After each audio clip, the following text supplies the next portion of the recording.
thinking. One night in his prayer session, he said, "Lord, I believe that you are my shepherd and that I need not want. I know those steel mills have been my main clients, but I also know that you have many equally prosperous clients who need my legal help. I am trusting you to provide new prosperous clients whom I may serve." At this time, he had 4 big corporation clients who were his largest channels of income. Soon 3 of these corporation clients were giving him more business that brought in additional income. Several other corporation clients provided him with more legal business than the steel mills ever had. Thus, he was richly provided for during a period when most everyone was talking of the law of decrease and getting that result. Invoke the law of increase in simple ways. You can invoke the law of increase in a number of simple ways. You should speak the law of increase about yourself and others boldly and positively. You should look and act out the law of increase. You should write out notes of increase and image and affirm rich increase. It was Nehemiah of the Bible who used the law of increase to get the walls of Jerusalem rebuilt after the Jews returned from Babylonia. Cupbearer to the king of Persia, Nehemiah secured from the king the materials and manpower to rebuild the walls of Jerusalem. But he soon discovered that hostile tribes had occupied Jerusalem while the Jews were in exile. It was necessary for Nehemiah to organize 2 crews of workmen, one to build the walls of Jerusalem and one to fight off the enemy tribes. The walls were rebuilt in 52 days after Nehemiah affirmed, "The God of heaven, He will prosper us." Often we have used the law of decrease rather than the law of increase and have only delayed our prosperity. We have been like the children of Israel who remained on the border of the promised land for 40 years when they might have gone forth into the land reportedly flowing with milk and honey. Perhaps Joshua and Caleb are 2 of the most prosperous thinkers of the Bible. Of the 12 messengers whom Moses sent in to inspect the promised land, they were the only 2 who returned with proof of its riches in the form of an enormous bunch of grapes.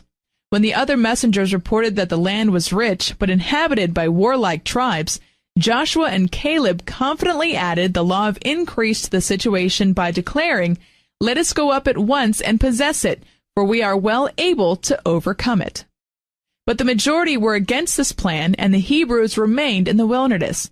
Years later, when they finally did go into the promised land, they discovered those warlike tribes were not as big as giants, as previously reported, and they discovered that the people of Jericho had been as afraid of them as they had been of the people of Jericho.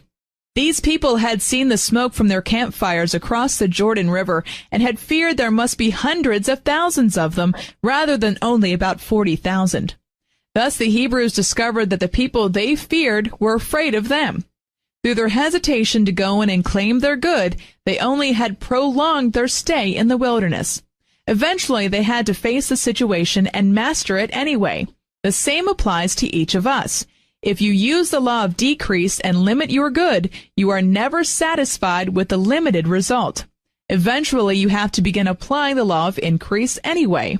So why not do it in the beginning and get on to your promised land of greater good rather than remaining in the wilderness of want, lack, and privation? Give others thought of increase. You should convey the impression of increase with everything you do, so that all people will receive that rich impression. When writing, telephoning, thinking about, or meeting others, give your family, social acquaintances, business acquaintances, friends, world leaders, all people the thought of increased good. Declare for them, "I bless you with a rich increase of God's almighty good." Speak bold words of faith, confidence, and increase to them directly as well. Just a few words can work wonders for another. A retired Army officer recently said to me, "You'll never know how much you helped me several years ago when I was feeling low and was actually on the brink of suicide. Your words turned the tide of my thinking and of my life." When I thought back, I realized that the only thing I had said to that man was, "You aren't too old to begin life anew. You've been a success in the past, and you can be a success again. Take a new lease on life, because you have what it takes to succeed." Speak words of increased good to others often. You may never know how much it means, but the results will show forth. When speaking of someone, speak in terms of their success only. If you know of someone who has been making a comeback from past mistakes, contribute to his unfolding success by ignoring his past and emphasizing only his present good. Not only will you add to his increased good, but you can be assured the skeletons in your own closet will be rattled less. Give yourself thought of increase. Give yourself an equal thought of increase. You can do it just by feeling that you are becoming more successful and that you are helping others to do so. Your every act, tone, and look should express a quiet, rich assurance of success. Words to convince others of your success are not so necessary when you get the feeling of richness implanted in your mental atmosphere. It is then radiated from you and subconsciously communicated to others. They will want to be associated with you in business transactions and otherwise, for they are subconsciously and consciously benefited by the feeling of richness, success, and prosperity that you radiate. Just by quietly working to get the feeling of richness, success, and prosperity, you will draw to you prosperous-minded people you have never seen before who will become your customers, business associates, and friends. People unconsciously go where there is an atmosphere of increase. It is thus that business expands rapidly, and many rich blessings flow forth. As you give the thought of increase to others and entertain it quietly in the deep recesses of your own mind, others are attracted to you and automatically prosper you. Dare to invoke the law of increase in every way it reveals itself to you, both large and small. A housewife recently spoke of how she helped to pull her husband out of a financial slump by saying to him every day when he returned home from work, "Now tell me, dear, every good thing that happened today." They were both surprised to see how much good came to pass and how much they had to be thankful for. The whole tide of their thinking turned from failure to success. Anything you can say to help yourself or others get the feeling of prosperity is worth the time and effort. Avoid hard times talk. Do not think, talk, or act any way but prosperously. Do not allow others to talk to you in any way but prosperously. Do not read anything or take seriously anything that is printed or said that seems contrary to prosperous thinking. If you mix up your trend of thought, you set up cross-currents that neutralize your efforts for prosperity. In order to be permanently prosperous, dare to be different.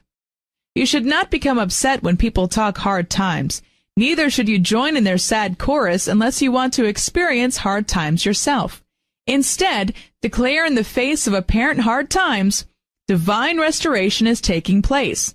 The good which the locusts of lack have eaten is being divinely restored. The divine law of balance and equilibrium is doing its perfect work. The law of divine adjustment and balance is a universal law, and you can help that balancing factor work for good through your prosperous state of mind. This can be a time of rich blessings and great prosperity for you, because, as the salesman declared, there's gold dust in the air. A saleswoman recently pointed out what hard times talk can do. She spoke of a fellow employee who constantly talked lack, recession, hard times. Understandably, this employee was not making her quota of sales. Instead of thinking about prosperity, she was spending her lunch hour roaming about town, talking with other failure-minded people. When she returned to her sales job after lunch each day, she always said the same thing. "I've been in stores all over town. Business is terrible. Nobody is selling a thing." The result?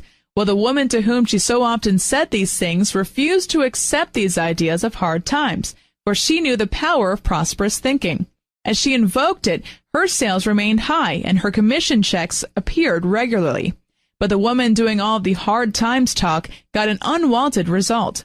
One day the manager of the store called her in and placed her on part-time work, although she wanted to work full-time. You can and do produce tangible results with your attitudes. This lady proved it, but in the wrong direction. Think upon plenty ideas. Charles Fillmore showed us how to use the law of increase when those about us may be using the law of decrease. The spiritual substance from which comes all visible wealth is never depleted. It is right with you all the time and responds to your faith in it and your demands upon it. It is not affected by our ignorant talk of hard times, though we are affected because our thoughts and words govern our demonstration. The unfailing resource is always ready to give. Pour your living words of faith into the omnipresent ethers, and you will be prospered through all the banks in the world close their doors. Turn the great energy of your thinking upon plenty ideas, and you will have plenty regardless of what men about you are saying or doing. A businessman recently said to a banker who was trying to talk hard times to him, "There's plenty of money in the world, there's plenty of wealth, and there are plenty of wealthy resources to be developed and tapped. I refuse to believe in anything but wealth and prosperity for myself, for you, for all mankind." The banker shook his head and said, "You are the most optimistic person I know." He then proceeded to lend this businessman a sizable amount of money, with which this man proved that there is wealth and prosperity for anyone who thinks prosperously and who uses words expecting prosperity. Conserve and rightly use the substance of your being for prosperity by concentrating your thoughts, feelings, relationships, and activities on prosperity, not failure or lack. Expect to become prosperous. Start thinking and speaking in those terms and no other. Remind yourself often that scattered, idle thoughts, words, and expectations bring scattered, idle, poverty-stricken results. Hitch your mental image of prosperity to the rich star of success and keep it there. Overcome discouragement and disappointment. When you are tempted to become discouraged in your efforts towards greater prosperity, remind yourself that to think according to the general beliefs of the human race is easy and useless, but to think prosperously in spite of appearances to the contrary is worth every effort because it produces rich results. One editor has often said to me, "Remember, Catherine, the majority is always wrong." Another way to invoke the law of increase and thus to avoid the pettiness and destructiveness of the law of decrease is by training your mind never to be disappointed. If certain things do not come at certain expected times in the way you wished, do not consider it a failure. Since you have not received that thing, you can instead stand firm in the faith that something much better is on the way and will appear at the right time. When you seem to fail, remind yourself that it is because you have not asked big enough. Expand your viewpoint and expectation, and a larger answer than you originally anticipated will surely come. Failure is nothing but success trying to be born in a bigger way. Most seeming failures are just installments towards victory. Avoid hurry. As you invoke the law of increase, remember that there is no hurry, force, or push on the prosperous plane of life, and there is no lack of opportunity. Do all that you can do in a successful manner every day, but do it as calmly as possible without undue haste, worry, or fear. Go as fast as you can, but do not hurry. The moment you begin to hurry, you cease to be prosperous in your thinking and become fearful, which is the prologue to failure. Whenever you find yourself hurrying along to try to force a result, call a halt. Fix your attention on the mental image of the thing you are working toward, and then begin to give thanks you are receiving it and accomplishing it in God's own wonderful way. A sales lady I know says that when she gets the feeling that she has so much to do, she does nothing. Instead, she goes off for a little while to relax, have a cup of coffee, and regain her equilibrium, after which she can usually accomplish twice as much in half the time. But, you may object, how can I do this when I am living in the midst of people who do not know these laws of prosperous thinking, and who are constantly trying to rush me? When I worked as a secretary in the business world, I knew what it was like to be in such a situation. But I also discovered that one person who uses the power of prosperous thinking has more control of a situation than a whole army of hurried, harried people who scatter their power in futile rushing around. At such times, mentally declare, "Peace, be still," and observe the atmosphere around you calm down to a reasonable pace. Free yourself from petty thinking. Do not waste time holding grudges, even toward those who have treated you unjustly. You will meet such people along the way as you rise toward success. Others who are not making the grade will try to hold you down to their mediocre level, but they can't if you refuse to be bothered by what they say or do. Nobody can keep your success and prosperity from you but yourself. If some people seem to try and even to succeed to dissuade you from time to time, remember that success has endless doors ready to open to you, endless ways and means of providing your good. If one door closes, just know there are bigger and better doors trying to open. Don't get jammed in the half-closed door. Let it close. Be ready for the new doors that wish to open all the way for you. You can also free yourself of petty thinking in regard to others' success and free yourself from their petty thinking by declaring, refusing to criticize another's prosperity, I turn to God, ask His direction, and am prospered. In like manner, others refuse to criticize my prosperity. Instead, they turn to God, ask His direction, and they too are prospered. There is plenty of success and prosperity for all. Never become disappointed, discouraged, or upset by what others say or do in an effort to hold you down or take your good from you, as you begin to rise to the prosperous thinking. In the long run, they cannot hurt you, only themselves. Instead, feel flattered when people try to hold you down or down you in any way. It's a sure sign that at last you are succeeding and that others realize it. At such times, take a deep breath, give thanks that your success is now manifesting, and consider it a compliment that others bother to criticize or try to pull you down. There is doubtless something about you they secretly admire and feel is lacking in themselves. Otherwise, they would not feel the lack keenly enough to resent finding its opposite in you. Make the law of increase your new frontier. All of these methods and attitudes are a part of the prosperity law of increase. As you think vitally about this fascinating law, it will reveal its own ways and means of expression to you further in regard to your own individual circumstances. I suggest you begin invoking the law of increase fully with these ideas. I am now experiencing perfect health, abundant prosperity, and complete and utter happiness. This is true because the world is full of charming people who now lovingly help me in every way. I am now come into an innumerable company of angels. I am now living a delightful, interesting, and satisfying life of the most widely useful kind. Because of my own increased health, wealth, and happiness, I am now able to help others live a delightful, interesting, and satisfying life of the most widely useful kind.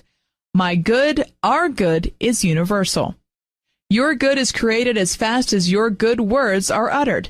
Dare to begin invoking the law of increase in the practical ways mentioned herein. As you do, your thoughts, prayers, words, and expectations of increased good shall circle the globe and maybe even reach into outer space.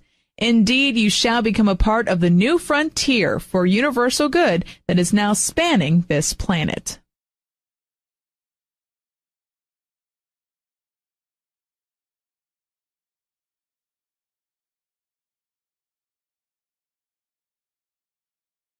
Prosperous Attitudes, Chapter 8.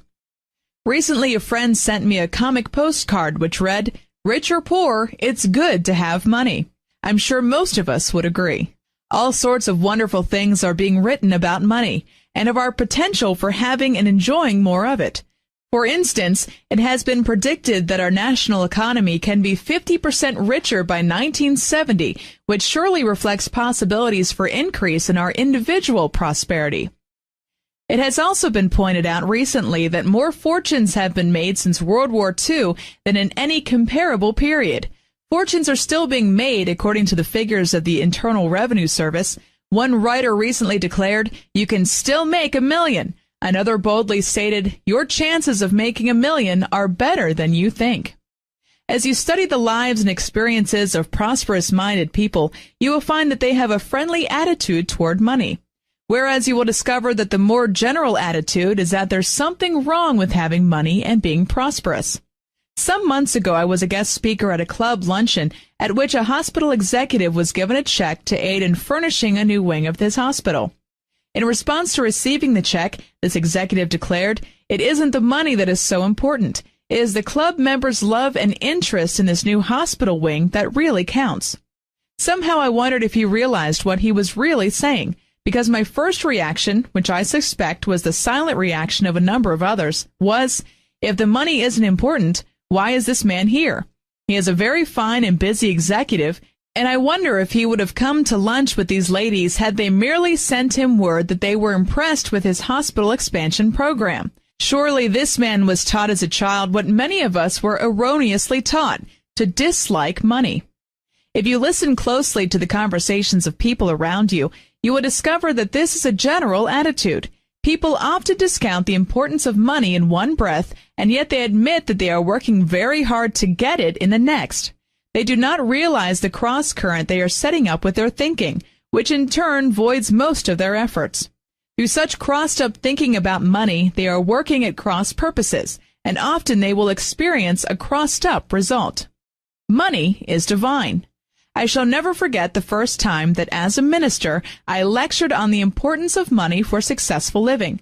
When I declared that money is wonderful because it is divine substance, that money is good when rightly used, a lady sitting on the front row gasped and almost fell out of her chair.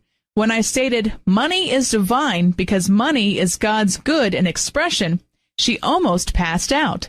She had come to this lecture because she was interested in having greater prosperity in her life. Yet when I mentioned money as a legitimate form of prosperity, it shocked her completely.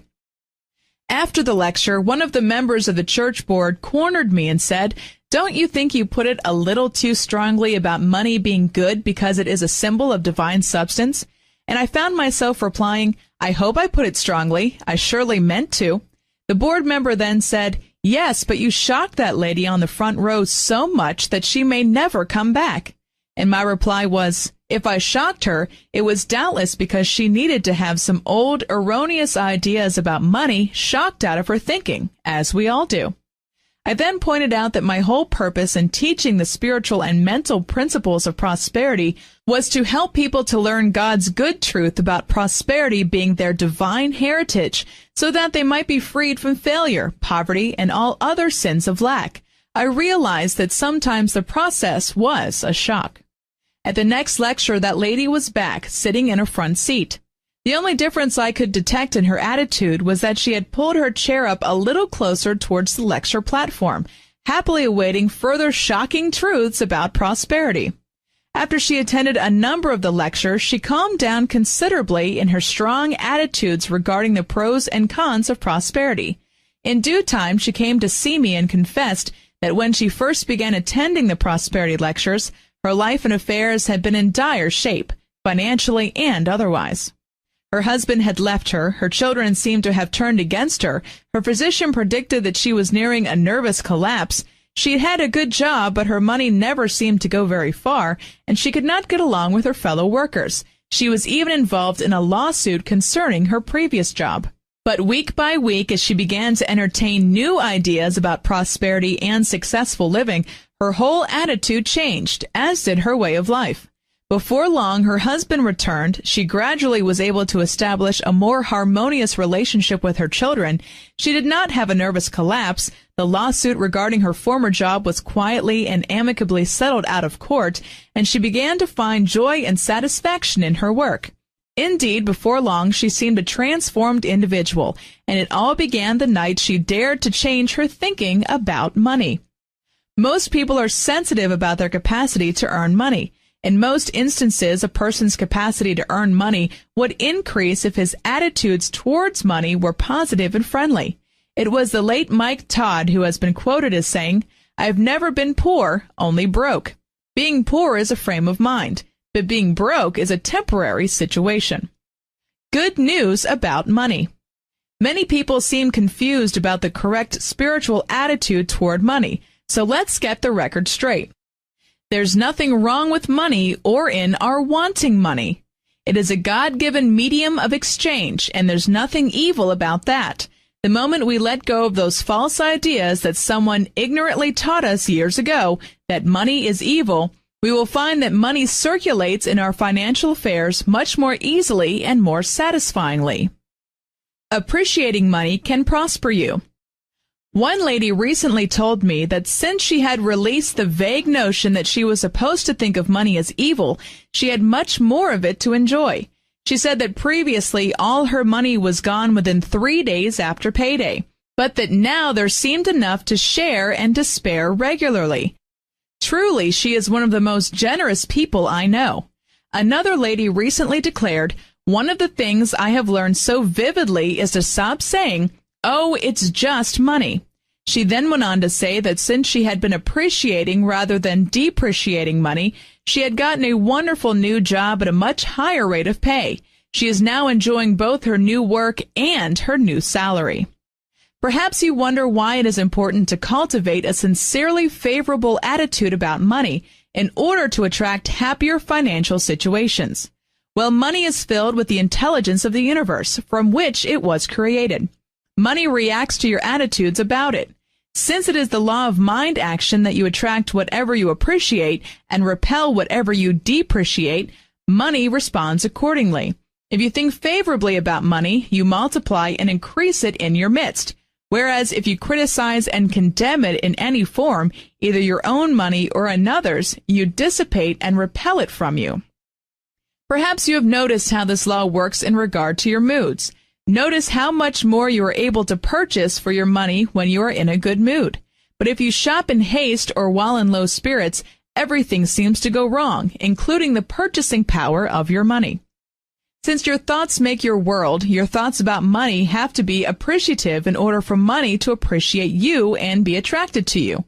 In talking with hundreds of people about their financial affairs, I have discovered that often when they do not have enough money to meet life's demands, it is because they have been scoffing and condemning money in financial matters, their own or another's.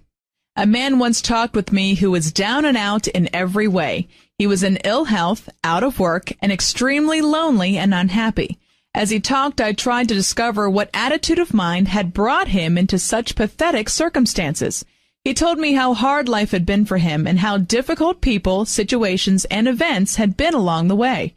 As his conversation progressed, he began talking about the politicians in Washington and the terrible way they were spending the country's money.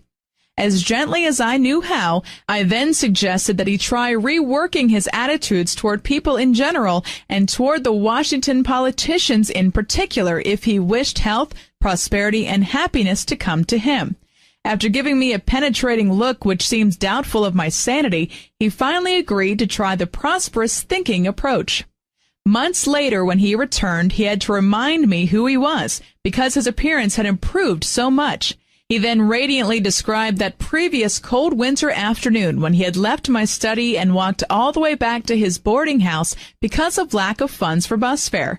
By the time he got home, he discovered that, in his absorption of some of the ideas we had discussed, all pain had left his body. That night he'd slept peacefully for the first time in months. As he began to use prosperous thinking every day, wonderful things began to happen. He fully regained his health, and soon a new field of work opened to him that he had long wanted to enter. At the boarding house, he met a lady who was also in ill health and financial despair, and he began to pass on to her some ideas about prosperous thinking that had meant much to him. As he did, her whole outlook toward life changed. When they both began to appreciate rather than depreciate, in due time their appreciation involved each other. On his second visit to see me, this man said that he now wished to marry this fine little lady. He soon brought her to see me, and she was as radiant as any bride-to-be half her age. This man then declared that all of his life he had been scoffing at money and financial matters, and at people who had wealth. He realized now how much destruction he had doubtless caused in his own life as a result. This man had learned at last that when we do not have enough money to meet life's demands, it is often because of our depreciation of money, our own or another's. The golden rule of prosperity. People sometimes bring financial hardship upon themselves by declaring that they personally are prosperous and blessed, but that Mr. and Mrs. So-and-so haven't a cent to their name. Such people often triumphantly discuss the difficulties of others at length. If you think of yourself as prosperous, but of others as living in lack, through the laws of action and reaction, you are inviting the same thing to happen to you. The golden rule of prosperous thinking is that you should not think or say anything concerning another's financial affairs that you would not want to experience in your own. An unusual example of this truth was demonstrated in a court case where two partners were dissolving their business.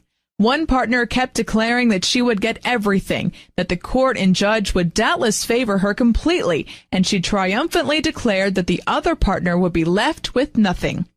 but the other partner was a praying, positive, fair-minded individual who put the matter into higher hands, affirming that the divine law of love, justice, and perfect equity would manifest for the highest good of all concerned in the situation.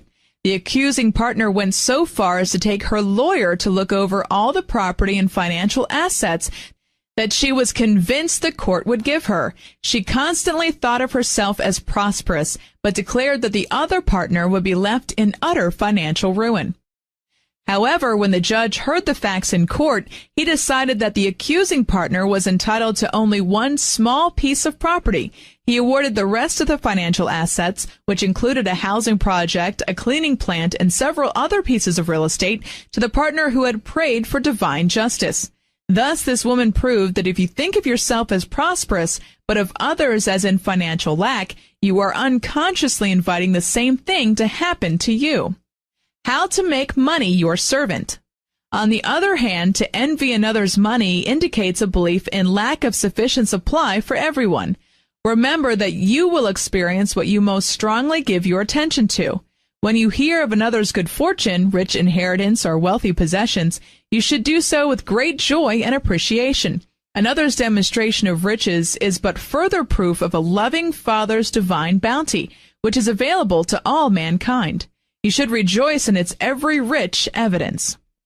Money seems so charged with divine intelligence that it seems to tune in on what you say or think about it, and it responds accordingly. A friend has related at various times how the appreciative attitude toward money helped to keep food on her table during the Depression years. Her young son seemed to know how to get the most for their money at the grocery store. When the money supply was low, she would send him grocery shopping with the substance on hand. Regularly, he would come home with much more than anyone else in the family could have purchased for the same amount. Perhaps it was because any amount of money seemed to work overtime for him. Through positive, appreciative attitudes towards money, you can make money your servant, instead of becoming its slave. You should master money rather than be enslaved by it, because you are placed in this universe to achieve mastery and dominion of substance in its every form, as it is pointed out in the first chapter of Genesis. Deliberately cultivate the habit of appreciating money and make no excuses about your appreciation. If you do make excuses and depreciate money, it seems to know it and to be repelled by your depreciation. I shall never forget the first time I made this statement in a lecture. Appreciate money as the rich substance of God and make no excuse for your appreciation of it, for if you do, money will be repelled from you by your foolish excuse-making. A lady carrying a big purse was sitting in the audience. Suddenly her purse flew open and money fell out all over the floor, making a lot of noise. We all had a good laugh while others helped to collect her money. Of course, we passed the experience off as a joke for the sake of this woman's feelings. But later, when I met her personally, I gave some rich statements which to charge her mind, because she seemed to radiate a deep feeling of financial limitation. It was as though her money had heard what she had been saying about it and was trying to get away from her. Charles Fillmore has written, "Watch your thoughts when you are handling your money, because your money is attached through your mind to the one source of all substance and all money. When you think of your money, which is visible, as something directly attached to an invisible source that is giving or withholding according to your thought, you have the key to all riches and the reason for all lack."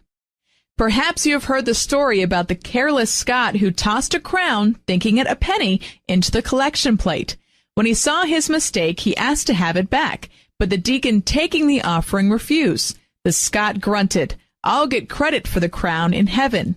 "Nah, nah," replied the deacon, "you'll get credit for the penny." Give up mixed attitudes. Let's give up our mixed attitudes about money, which can only bring mixed results.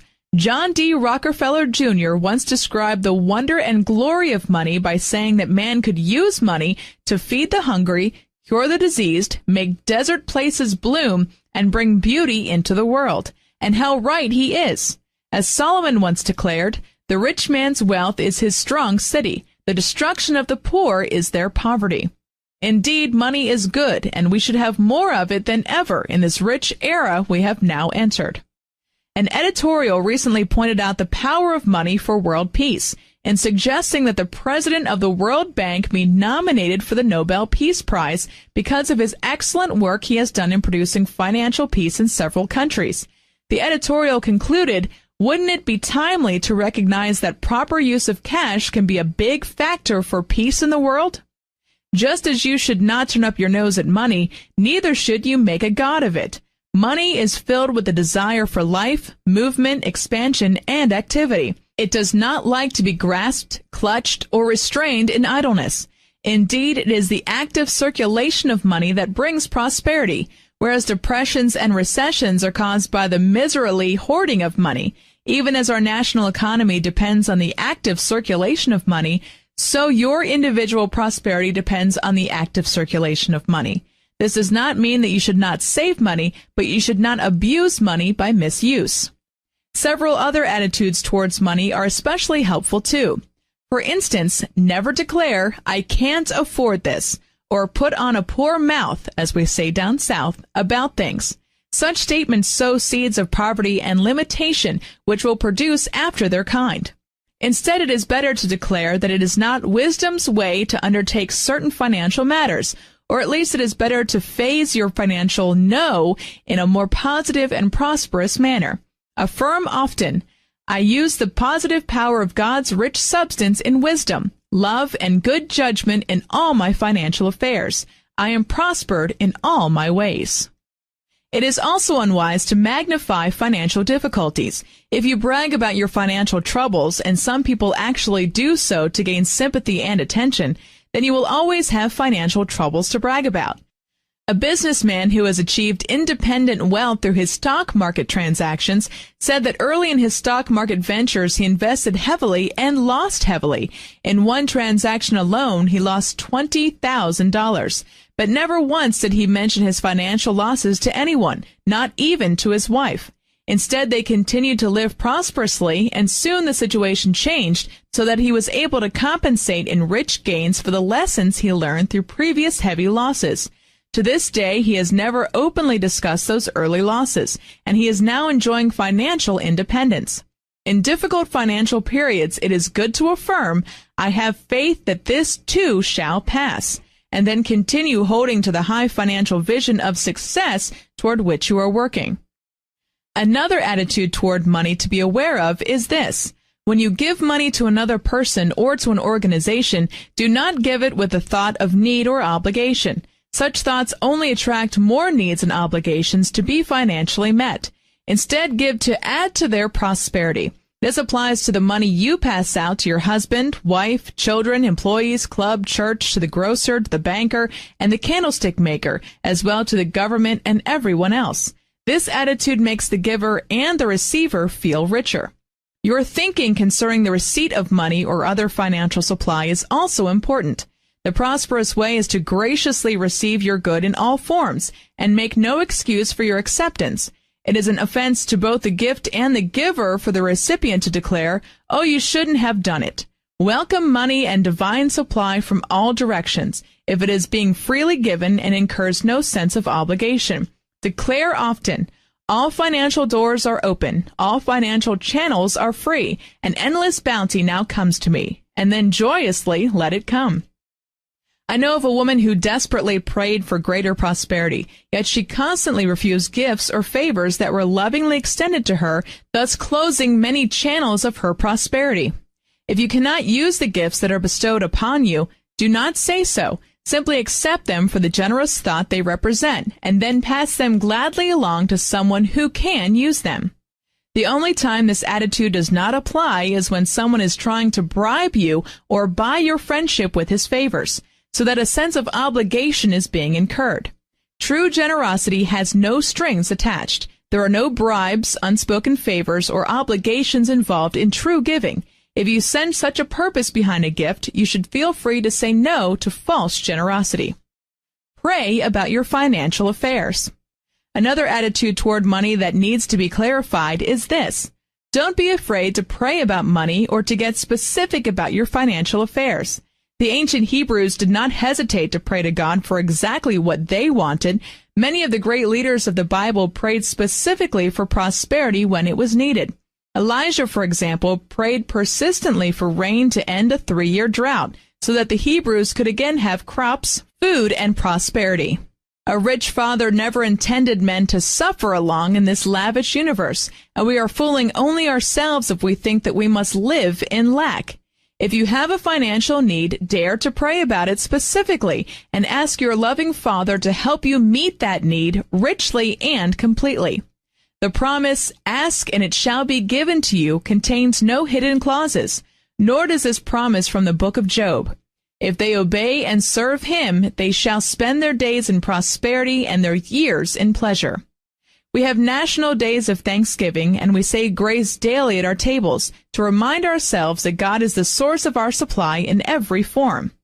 In regard to prayer for riches, you have probably read the late George Mueller of Bristol, England, who established orphanages for children many years ago through his belief in the prospering power of prayer.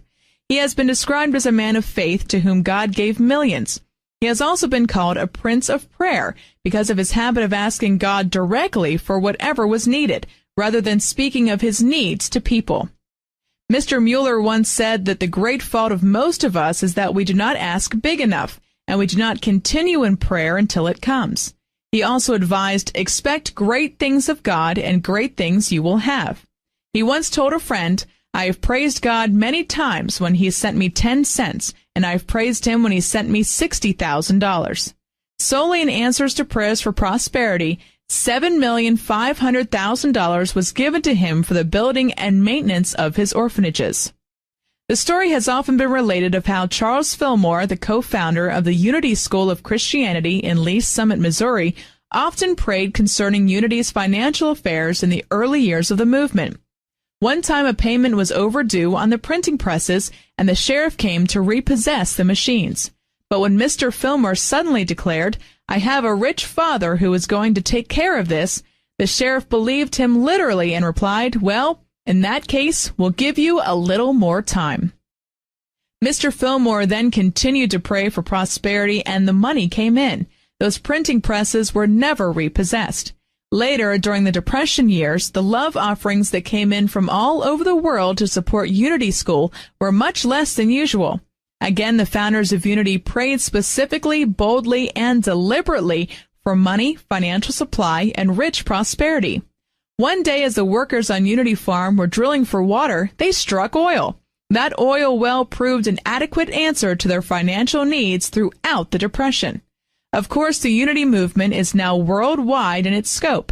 In recent years, appraisers have stated that the financial value of Unity Village, which is now incorporated, is so rich that its true value can scarcely be estimated, that it would run into the millions. How to demonstrate money. One of the secret teachings of the occult religions of the past was their knowledge of how to demonstrate money. Those privileged to learn this secret were taught to make a concrete mental picture of the amount they wanted, the denomination of money, and how it looked. After making a picture of a definite amount, they were then taught to hold it distinctly in mind as though it were already visible, and they could mentally see it very plainly. They were then taught to command the rich substance of the universe to give it to them. They were instructed to affirm, "Give me this," and to repeat this demand many times, day after day, until it manifested.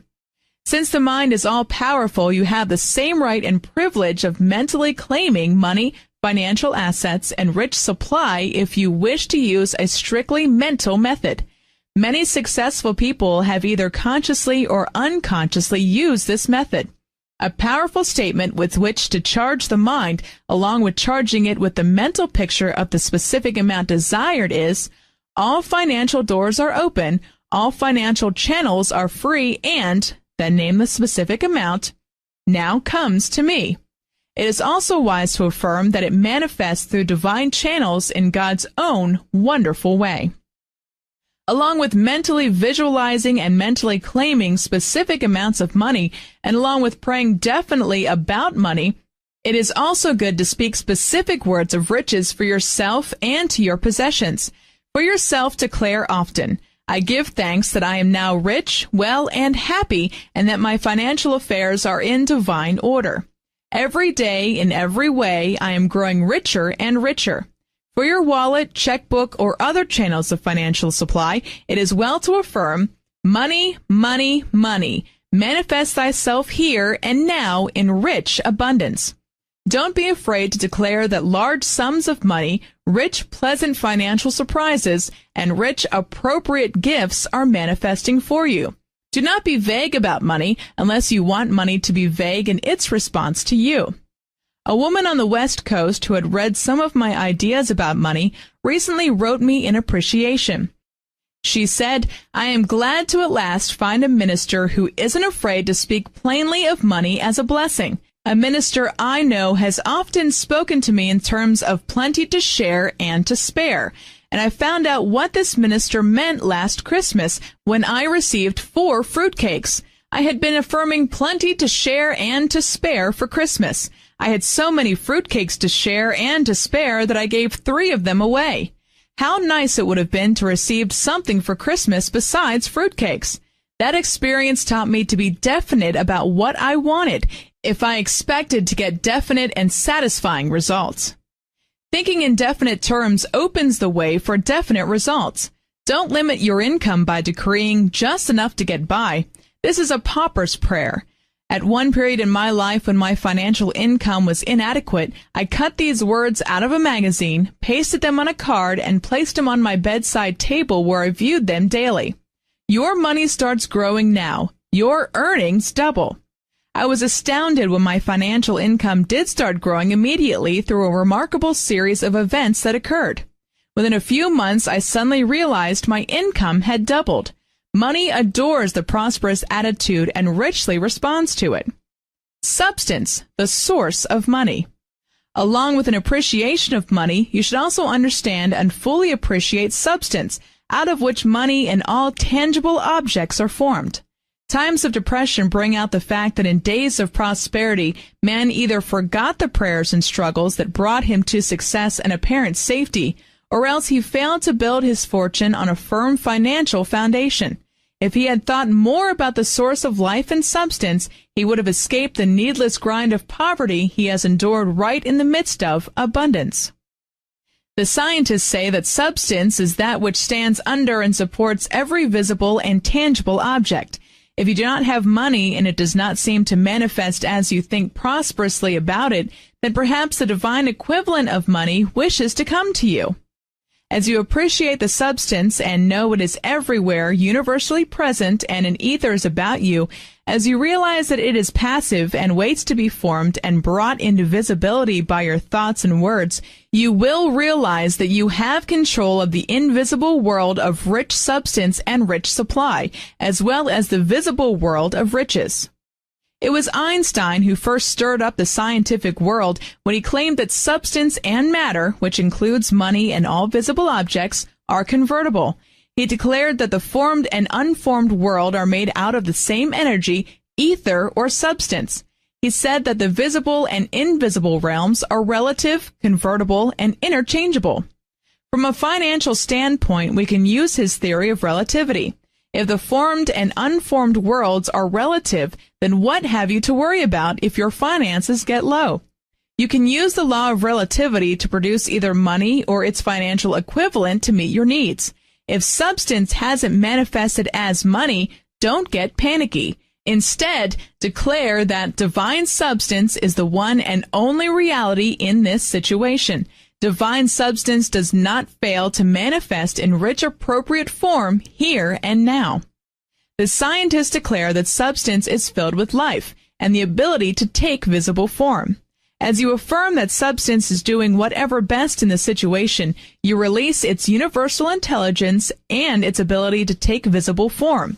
Your financial good may come forth to you in completely unforeseen ways, perhaps from halfway around the world or through strangers you have never met.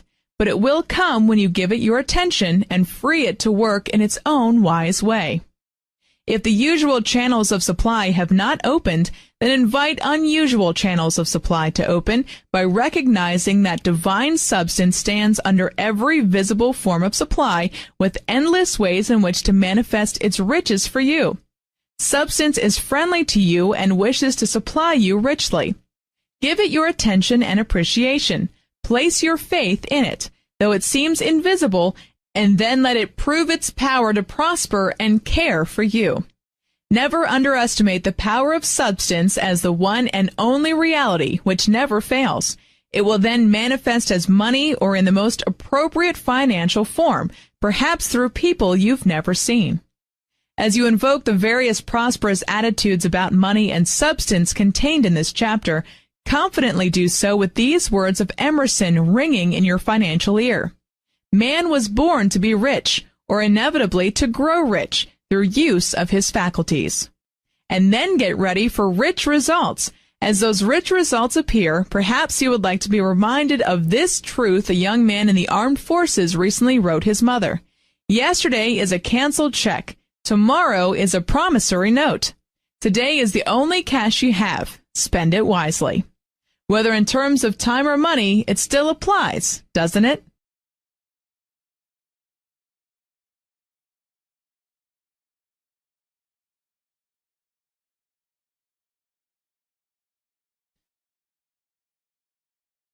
Work, a mighty channel for prosperity. Chapter 9. Perhaps you wonder why this chapter on work did not come earlier in the book, since work is considered a mighty channel for prosperity. The answer becomes more apparent when we look about us and realize that the world is filled with people who are working hard to become more prosperous every day, yet many of them are not becoming prosperous at all. Why? Often because they are not thinking about prosperity and success along with working at it. Their attitude is not right. For all the hard work they do that should produce prosperity, they neutralize it by their failure talk, by their association with failure-minded people, and perhaps by their criticism and condemnation of others who are moving up the ladder of success. They have not realized that there must be an inworking of prosperous ideas before there can be an outworking of prosperous results. Thus, the preceding chapters were necessary to condition attitudes for the rich good, the expanding prosperity, and the enduring satisfaction that should be yours in the process of work. Attitudes can make the difference. Once a secretary was working vigorously to attain prosperity. She was heavily in debt and had been fired from several jobs and was in dire need of steady employment. She was adequately educated since she held 2 college degrees along with business school training. At first glance, she seemed easy enough to work with, but as others became better acquainted with her, they realized that she secretly held grudges against the whole world and all her past employers in particular. It became apparent that she constantly sought sympathy for her hopeless financial affairs. When it was suggested that a change of emphasis from failure to prosperous thinking might be the answer, she became furious. She wanted to keep her prejudices, grudges, and failure attitudes, which filled the atmosphere around her with such heavy pessimism that people were repelled by her. With her mind so cluttered with hostility, it is little wonder her work was unsatisfactory, her inefficiency at an all-time high, and that she disliked her various jobs and employers. Conversely, another working lady seemed to realize that the prosperous, victorious attitude paves the way for satisfying, productive work. To all appearances, this lady had no reason to feel victorious or positive. She was past the half-century mark. Many people in her age group would say that they were getting too old, which alone was reason enough for their lack and unhappiness. Furthermore, she was a widow and very much alone in the world, having no children or other close relatives. But she did not use this as an excuse for failure. Instead, she was a very happy and successful person. Even more challenging, her sales product was one that most of us would not care to attempt selling. She sold cemetery burial lots. Yet she sold them in large numbers and seemed very happy about her product. She also seemed to convey her enthusiasm to those who purchased them, though most of us would like to put off thinking of this particular item as long as possible. The result was that she enjoyed most of life's comforts, a lovely, comfortable, spacious home in which she often entertained her host of friends. Financial security such as rental properties, stocks, bonds, and other investments, as well as a high, steady income from her sales work. She had time for social, church, and cultural activities, as well as for vacations and travel. To her, work was divine, even though she sold the last product in the world most of us wanted to buy. Work is divine. The word work means different things to people. In the dictionary, I found a half page of definitions.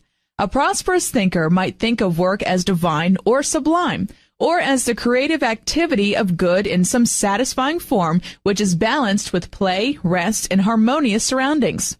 Khalil Gibran has written that work is love made visible. Perhaps you do not agree that work is divine, sublime, or even a satisfying inner expression of your talents and abilities. The work you are doing at the moment may not seem divine. If not, there is a reason, and that reason is good. But let us go back of the result to the cause. William James once stated that 90% of us are using only 10% of our mind power. Psychologists believe that every human being a dynamo of concentrated creative energy which is ever seeking new avenues of expression. The desire for prosperity and for beneficial self-expression in work is but a part of that creative energy trying to express in our lives. When the right avenues are found for the constructive outlet of that creative energy and the right attitudes are established, man is happy, well-adjusted, and considers his work divine. But when right avenues of expression have not been found and the right attitudes are not established, that same creative energy is restricted to expressing in mediocre ways. Then man is unhappy and considers work a curse instead of the divine blessing it is intended to be. Many people find themselves in work that they consider unpleasant, while they are still near the bottom of the ladder of success. It is their attitude and reaction to their work at this point which determines whether they remain at the bottom and go on cursing their work, or whether they go on up the success ladder step by step. Dissatisfaction can be good because it often prods one to aim higher and then do whatever is necessary to get there. Your present circumstances are for a purpose. Let us face the issue squarely. You may discover that you are where you are now for the purpose of redeeming certain character traits or certain attitudes of mind which have impeded your progress in the past. If you are in uncongenial work, realize that you are there for a purpose, which may be to develop divine qualities that will eventually add to your general progress and advance you further up the ladder of success.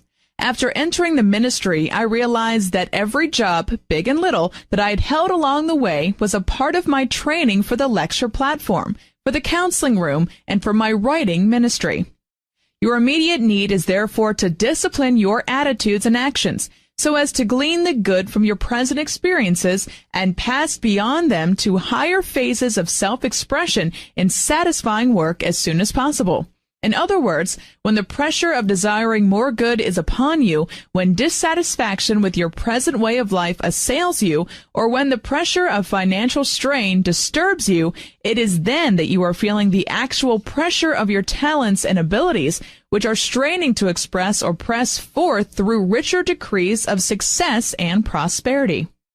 Your perfect attitudes towards work. Concerning how to discipline or perfect your attitudes and reactions, here are a few suggestions. Your entire outlook may be wrong. Like that unfortunate secretary, you may resent everything and thereby poison yourself with the thought of bitter injustice. Folks who are still at the bottom of the success ladder can usually explain how others have kept them from succeeding. They often go into detail about things that happened years ago, which they still claim are the cause of their troubles. James Allen has written that a man only begins to be a man when he ceases to whine and revel and commences to search for the hidden justice which regulates his life. In like manner, you may be going around in a negative rut because you do not make it sufficient mental effort to be free of it or rise above it. At such times you can declare often, "All that which the Father has given me now comes to me." Remind yourself that there is a divine plan for every life, a plan that will make man healthier, happier, and more successful than he has ever been. Know that your present experiences can lead you into the divine plan, and then open the door by declaring often, "The divine plan of my life now unfolds, step by step. I happily recognize each phase of it, accept it in my present and future, and let it show me how to make the most of my life." Concerning your present experiences, it is good to affirm the words of the psalmist, "I delight to do thy will, O my God." You can know that God's will for you is supreme good in your present and in your future. What are you doing about dissatisfaction? If you are not satisfied with your present lot, what are you doing to prepare yourself for better circumstances? Do you have a concrete goal in mind? Are you willing to spend your leisure time taking night courses or attending special lectures or reading particular books or engaging in constructive activities that would prepare you for greater success? Most folks aren't. Are you the exception?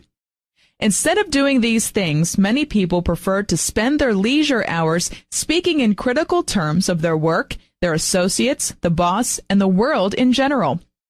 They believe that by tearing down the other fellow, their own failures and dissatisfaction won't show quite so much. When you find yourself tempted to do likewise, change your thinking.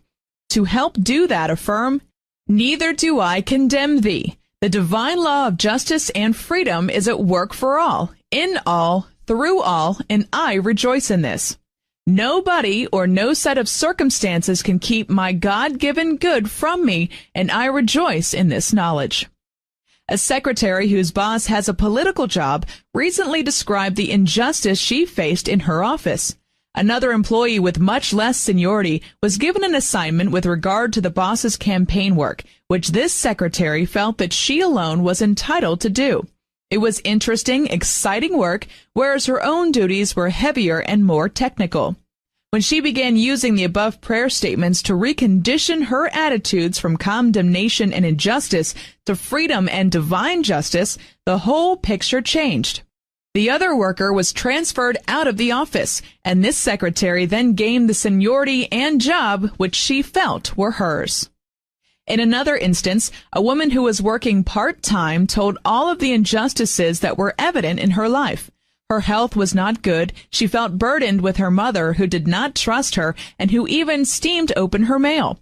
She was dissatisfied with her work, but she felt she was not qualified for anything better. She was in debt. She had property she had been unable to rent and one piece of real estate she had not been able to sell. This woman was a spinster who felt that it was unjust that she had never married. Every phase of her life was beclouded by her attitude of bitter injustice. As she began to declare divine justice, freedom, and satisfaction for all phases of her world, her whole way of life improved remarkably. She came to realize she had been her own worst enemy through her limited ideas. Direct your energies toward a goal. When your energies are constructively directed to a specific end, non-essentials have a way of falling aside.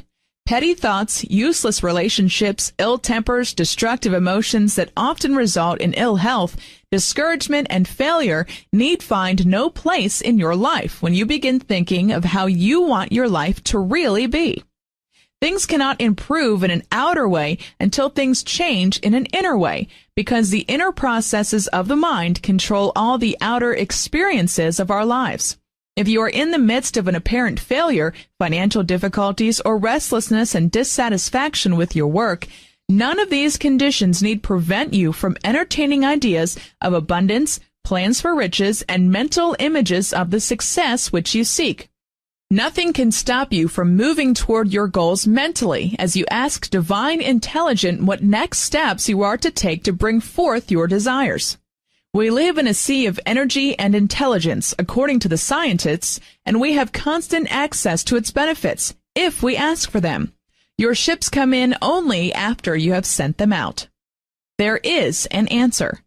Many folks suffer along in the midst of confusion and dissatisfaction because they do not realize that this is a friendly universe, filled with supreme intelligence that will lovingly answer their call for guidance if they only ask for it.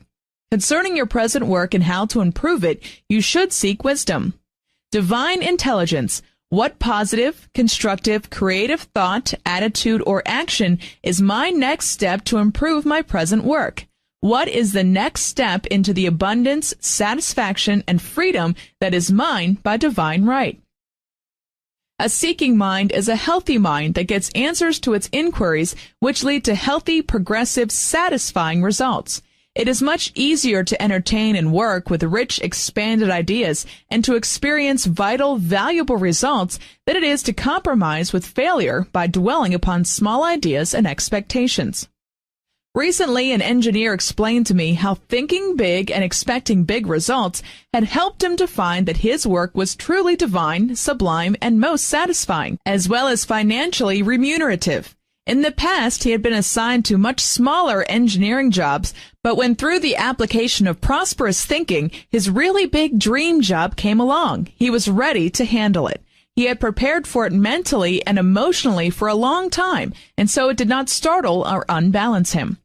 The method which this man had used to get out of a job that no longer satisfied him and to be able to handle the really big dream job was this. He bought a little black book and began putting into it the biggest, richest, most successful ideas and statements he could find. This helped expand his thinking and helped him remain peaceful, poised, and inspired in the face of job satisfaction. It was thereafter that the biggest job of his life opened to him. For instance, he began his day by opening his little black book and meditating on these ideas he found there. This is God's day, a good day. I pronounce this day and all of its activities good.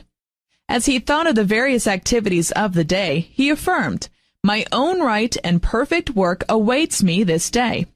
For the long-range work picture, he often affirmed, "I demonstrate my right work now." For new ideas in handling various work problems, he affirmed, "I am now open and receptive to the rich divine ideas that now perfectly inaugurate and sustain my business affairs." When discouragement or some upsetting experience arose, he affirmed, "Nothing can defeat me. I give thanks for the perfect, immediate right results. I rejoice that I am now successful in all my ways."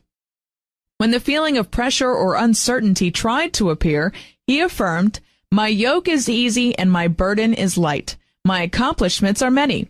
I am divinely equipped to accomplish great things with ease." For business conferences, he affirmed, "I pronounce this business conference and everything connected with it good. Satisfying results quickly appear." At the end of the day, instead of rehashing its events, he affirmed, "This is a time of satisfying completion. I lose and let go this day. The divine intelligence establishes only good from it. All else fades away." For a night of rest and in preparation for a successful tomorrow, he affirmed, "As I lie down to peaceful sleep, I thank God for my successful day.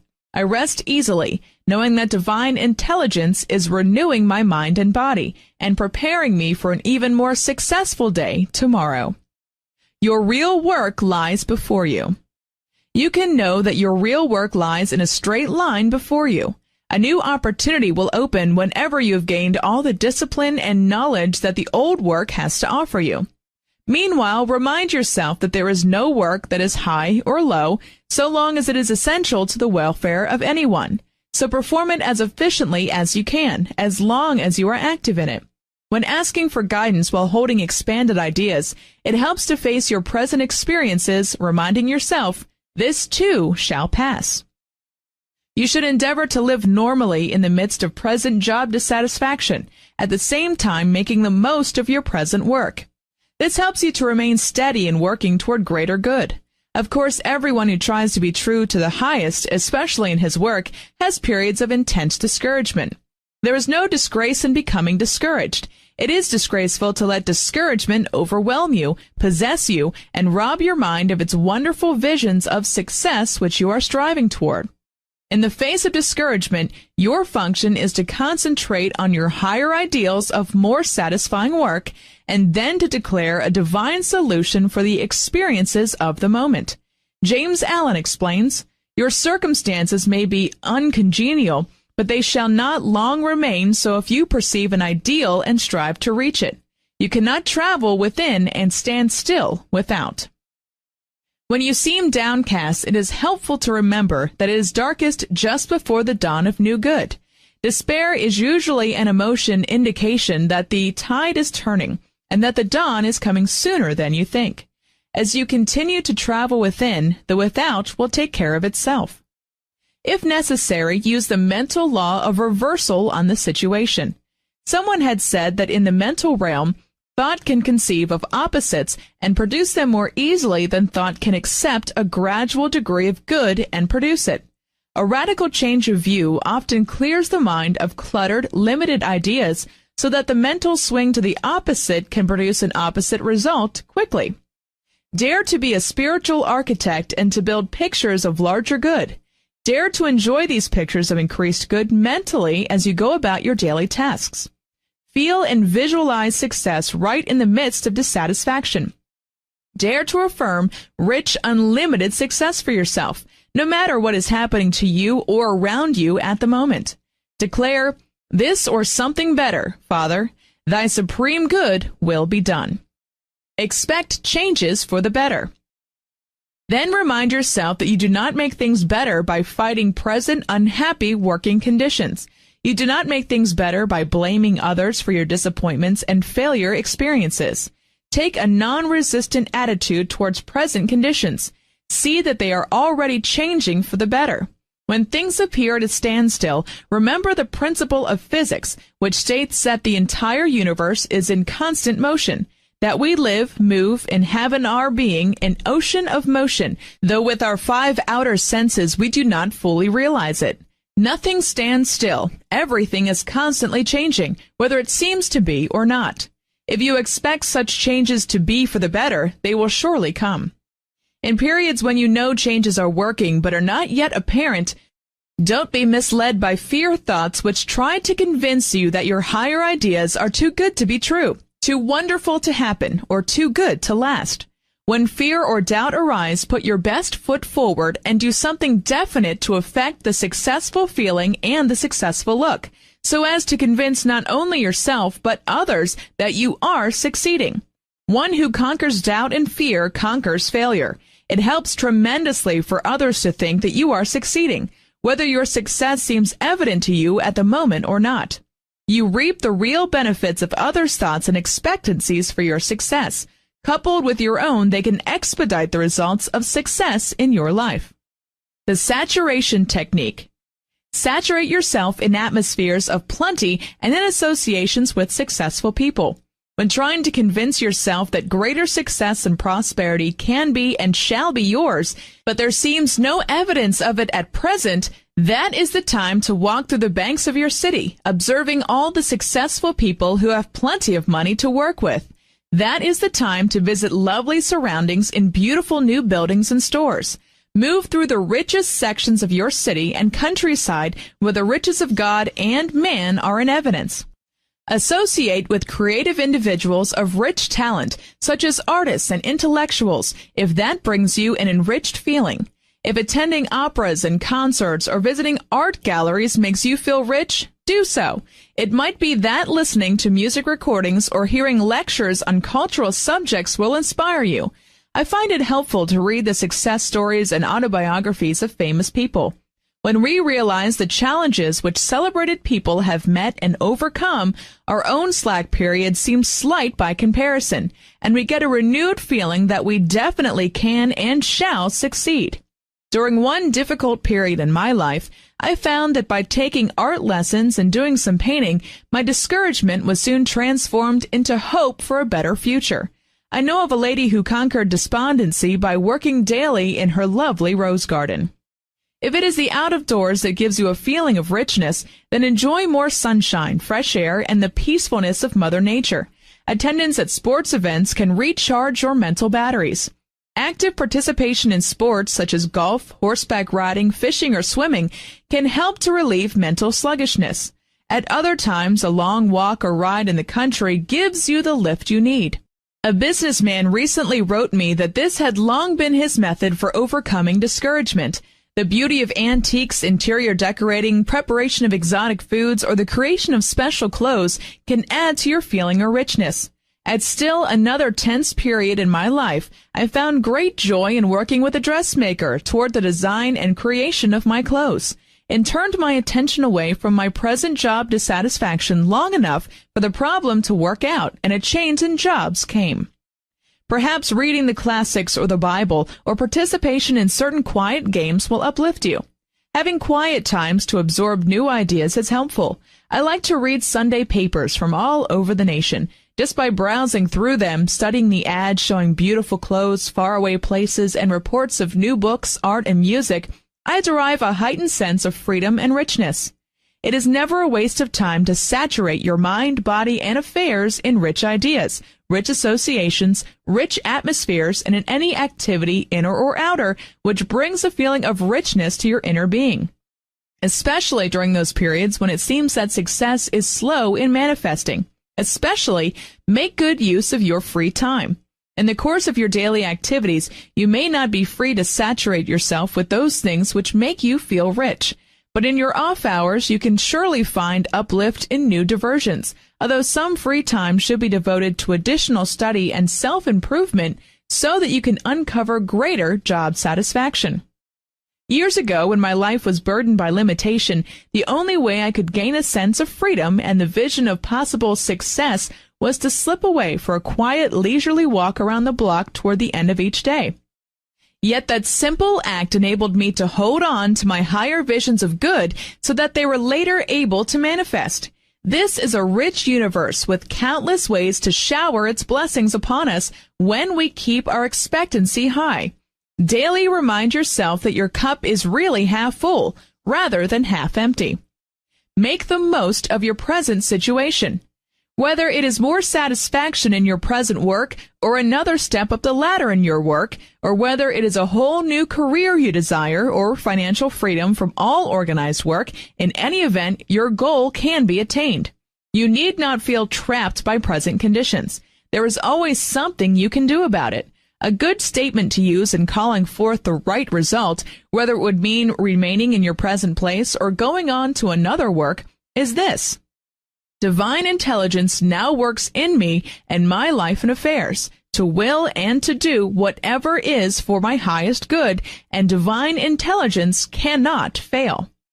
If you are convinced that your present work is not satisfying and cannot become so, set about changing the situation by declaring, I am now shown new ways of living and new methods of work. I am not confined to the ways and methods of the past. I experience my perfect work in the perfect way, which now renders me perfect satisfaction and perfect pay. Follow through on whatever ideas or events that present themselves to you for change. Stop thinking about or talking about present dissatisfaction. Forget it. Let it go. Then begin bringing about order, harmony, and beauty into your present job. If you are dissatisfied, set about doing everything possible to make your job more pleasant and orderly.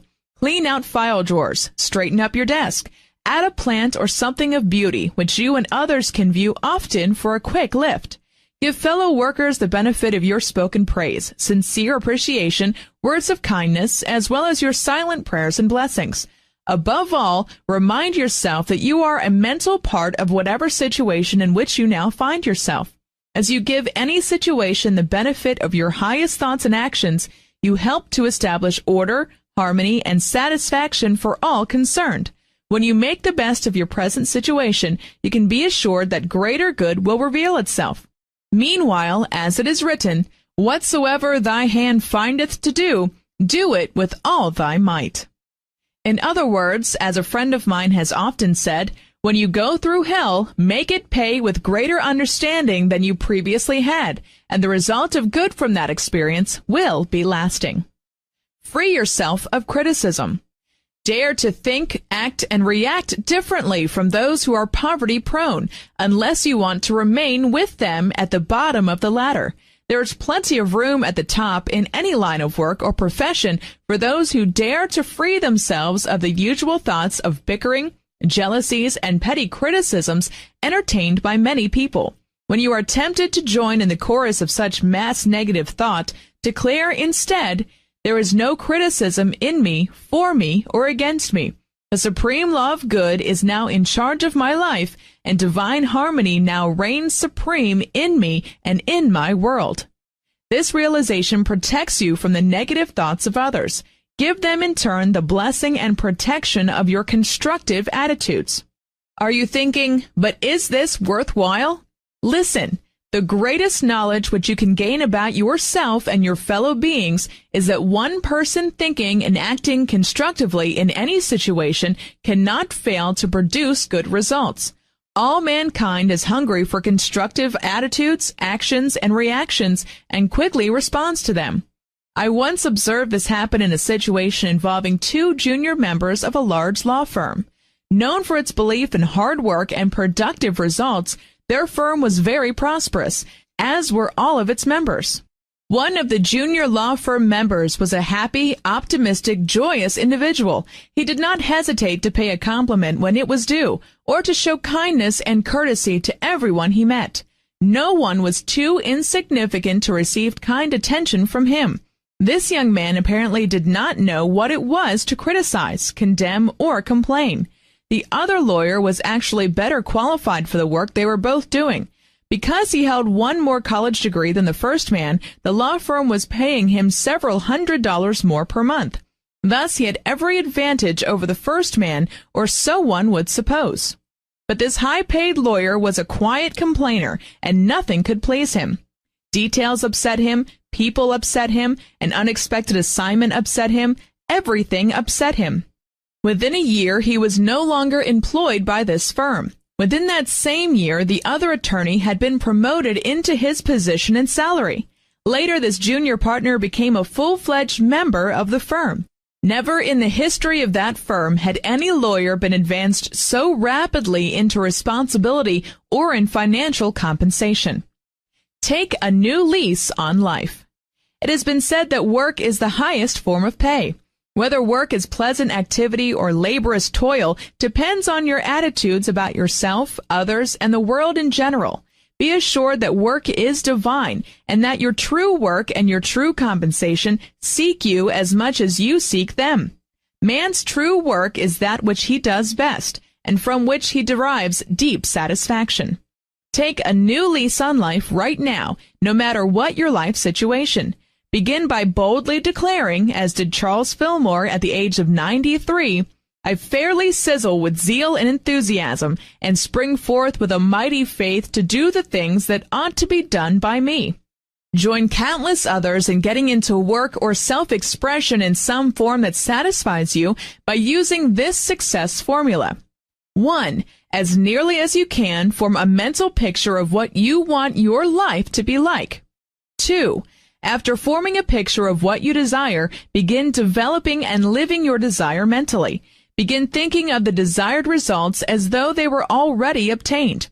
You thereby take mental possession of your desired good and quicken its manifestation. 3. Ask divine intelligence to show you the next step towards attaining your desired picture of good. You will be shown, whether it means going to night school for more courses of study, making drastic changes in your work and way of life, or developing a more constructive attitude about your present job and its potential. As you are shown the next step, boldly follow it faith, knowing it can lead only to richer satisfaction. 4. Persist and persevere in knowing that congenial work can and shall be yours. Emerson has said that everything has a price, and if that price is not paid, then not that thing but something else is obtained. So persist in paying the price in inner and outer ways so that you shall have from life what you truly desire. 5. Continue giving your best in your present situation, even though you may be mentally living beyond it. And above all, keep your spirits high through the law of saturation. Truly, as you travel within these various ways, you cannot stand still without.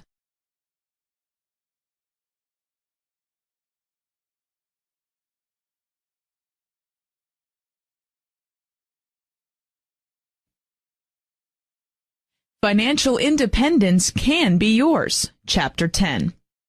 One of the desires of all prosperous-minded people is to be self-supporting and financially independent. Poverty is a universal fear of mankind, and many people today are experiencing financial lack, despite the unprecedented prosperity of our times. Once you learn the power which you release through prosperous thinking, it will dawn upon you that the possibility of financial independence isn't so far-fetched after all. You will realize that it isn't just meant for the other fellow, but that it is meant for you, too. The term financial independence does not necessarily mean the same thing to everyone. Basically, to be financially independent means to be financially free. To one person, financial independence might simply suggest a well-paying, dependable job through which he could consistently meet his financial obligations and feel free from daily financial demands. Another person might be thinking in millionaire terms. As you progress financially, your ideas of financial independence expand so that you wish greater and greater financial freedom. Thus, the desire to be self-supporting and financially independent is a divine desire that has been implanted in the intellectual and emotional nature of man to help him to progress, to achieve, and to build a worthwhile life for himself. The desire for financial independence, whether it be for a decent weekly income or for a millionaire status, is a divine desire that should not be suppressed, but expressed constructively through the mind of a man. When it is so expressed, man is then able to experience the satisfaction and fulfillment that God wants him to have. Don't accept things as they are. Perhaps one of the great secrets of attaining financial independence was shown us by the mayor of a New England town. Several years ago, a news story related the remarkable results of this man's first year as mayor. At the time he took office, everyone was saying, "This is a dying city and nobody can save it." And they had facts to prove it. Slums infested the downtown area, the city population was not growing, and business was leaving town. Prosperity seemed to be ancient history for this town. However, within a year, the new mayor had inspired his co-workers to adopt a bold program of cleaning up the city. A slum clearance project went to work to clean out downtown slums and make way for apartment houses, shopping areas, parking lots, new office buildings, and new business areas. How was this one man able to inspire so much progress and new prosperity so fast? He stated that the men on his city council were men who dared to think big, which got the ball rolling. The mayor also mentioned that each night he prayed for guidance. His basic attitude was this: I won't accept things as they are. Just because they've always been that way does not mean they can't be changed. Thus, dissatisfaction with present financial conditions is the first step toward attaining financial independence. If you can't settle for things as they are, good. You have the power through prosperous thought and action to change them into something far better and more satisfying. This is your key to financial independence if you dare to use it. I once observed an acquaintance go from an unpleasant job into his own business, which represented financial independence to him by boldly following through on divine dissatisfaction. This man had been employed since the World War in a jewelry store, but always in the back of his mind was the dream of owning his own store. Finally, disharmony and disorder arose where he was employed.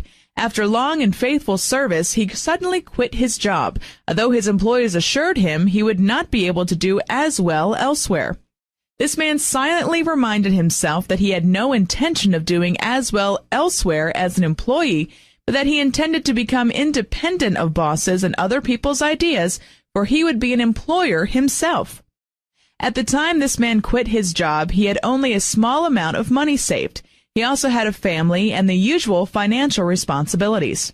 Nevertheless, as soon as this man let go of the unsatisfactory financial situation, he began to feel better, more content, and freer somehow. Word soon got around. A friend who had a jewelry store in another town offered him a job until he could decide about permanent work. He took the job to assure some income while he quietly made long-range plans. A little later, still another business friend informed him that he was also dissatisfied with just being a salaried employee. He wanted to go into the jewelry business on a partnership basis. This man had a comfortable savings balance. Together, these two men were able to produce the financial assets and credit standing needed to go into their own financial venture. Neither of these men could have managed this financial venture alone, but together they were able to pool their resources, financial assets, talents, and abilities. They formed a partnership and opened their own jewelry store, which has since made them both prosperous. But the first man had to let go, refuse to accept an unsatisfactory business situation first, before the right doors opened. Emotions are your go power. Another secret of financial independence, after we decide we will not settle for less than the best in life, is the law of concentration and conservation. Conservation of thought, energy, and emotional drive are all greatly needed for financial independence. You have perhaps observed that some people seem to prosper for a period. Their businesses may even boom, but suddenly the bottom drops out, and they experience dire financial failure from which they seem unable to recover. In almost every instance, if you look closely, you will discover that those people's emotions, attitudes, and way of life become scattered, thus depleting them of their previous fine ability to prosper. Most men's business activities prosper as long as their personal lives succeed. But when marital difficulties arise, their businesses go on the rocks too. I recently talked with a brilliant man who has made several fortunes and lost them each time his home life disrupted, as his emotions became upset and scattered. We are all creatures of emotion and deep feeling, and our deep feelings can make us or break us financially. They are your God power and your go power. You should guard them as you would a gold mine, because your emotions are in reality the richest gold mine you will ever own. Scattered thinking, scattered emotions, scattered actions lead to a scattering of your mind power. This in turn depletes your physical energy that is essential for prosperity. It depletes your brain energy that is needed for an intelligent course of action or plan for prosperity. It saps your emotional drive that is needed to put your prosperity plans to work. Dare to be different. Conservation of thought, energy, and emotional drive are all necessary for financial independence. In other words, in order to become permanently prosperous, you must dare to be different.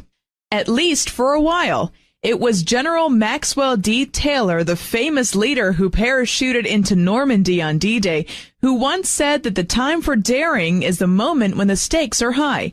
He reminded us that we must be willing to risk much in order to win much, that indeed we must be willing to put all to the test. But understand, this doesn't lead to a dull life of withdrawal from the world. Instead, it leads to a joyous, satisfying life filled with congenial associations and rich experiences, a life free from non-essential activities.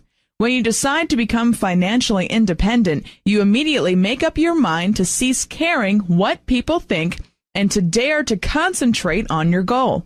As you become more prosperous, you will not care what your previous associates think anyway, because you will doubtless be forming new, more satisfying, and more congenial relationships in keeping with your expanding vision. Think big. The most successful people think big, not limiting themselves or their associates to their ideas and opinions. If you desire to be free of a lot of limited thoughts and petty opinions, begin to think big. Concentrate on financial independence, and you will lose the petty thinkers along the way. You will also cultivate enduring, satisfying friends who will help you up the ladder of success. I once met a quiet little lady who is now president of a large housing project, an apartment project, and a huge suburban shopping center. 20 years ago, the site now occupied by these homes, apartments, and stores was just a large pasture located about a mile from the nearest highway and 5 miles from the nearest town. But this little lady had a dream about her property. 20 years ago, this had seemed a rather foolish dream. She kept building the vision in her mind that one day her land would house one of the most beautiful suburban shopping centers in the country. She just quietly and boldly held that vision in mind, impossible though it seemed. Of course, such a fulfilled dream would automatically make her financially independent. In a few years, a nearby military base was enlarged. As a result, one of the increased traffic from the military base to the nearest town, a new 4-lane highway was built. It happened that this 4-lane highway bordered on this lady's pasture. Almost immediately, real estate agents by the dozens began making this lady offers for the sale of her land, but she refused to sell. From a practical standpoint, it might have seemed the thing to do, because the land was still undeveloped and as such, almost worthless. Unlike the realtors who wanted to buy, she had not the money nor the financial assets necessary to develop her land. But still she had her dream, and she courageously held that vision of prosperous financial independence. The years passed, the nearby town grew and grew. One day, this lady noticed a contractor with his equipment and men on the property adjoining hers. Soon she was introduced to this contractor, and they became friends. They talked all about her property and its possibilities for development. She related her dream of owning a beautiful shopping center where the townspeople and the military personnel could shop with ease without having to get involved in downtown traffic. This contractor was quite impressed by her dream. He explained to her that it was quite possible for her dream to come true without her having to sell any part of her beloved land, which was still used as a pasture. He pointed out the possibilities for the formation of a corporation in which she would furnish the land while he would furnish the services of his contracting company, equipment, personnel for building and supervising the work. He advised that he had a millionaire contractor friend who would be willing to furnish the necessary cash and collateral until the building was completed and could be approved for long-term financing. In due time, they formed a corporation. Upon the advice of her two corporation partners, they first built an apartment project to relieve the critical housing shortage that had occurred in that area. Later, they built homes for rental and sale. Still later, they built a beautiful colonial-style shopping center that includes everything from a dime store to a drive-in bank. Thus, this woman's lowly pasture land provided for the needs of hundreds of people occupying apartments and homes. Her huge shopping center is considered one of the most beautiful in the South, all because she quietly and boldly held to a large image of success, prosperity, and financial independence until others of like mind came along to help her make it come true. Dust off your dreams.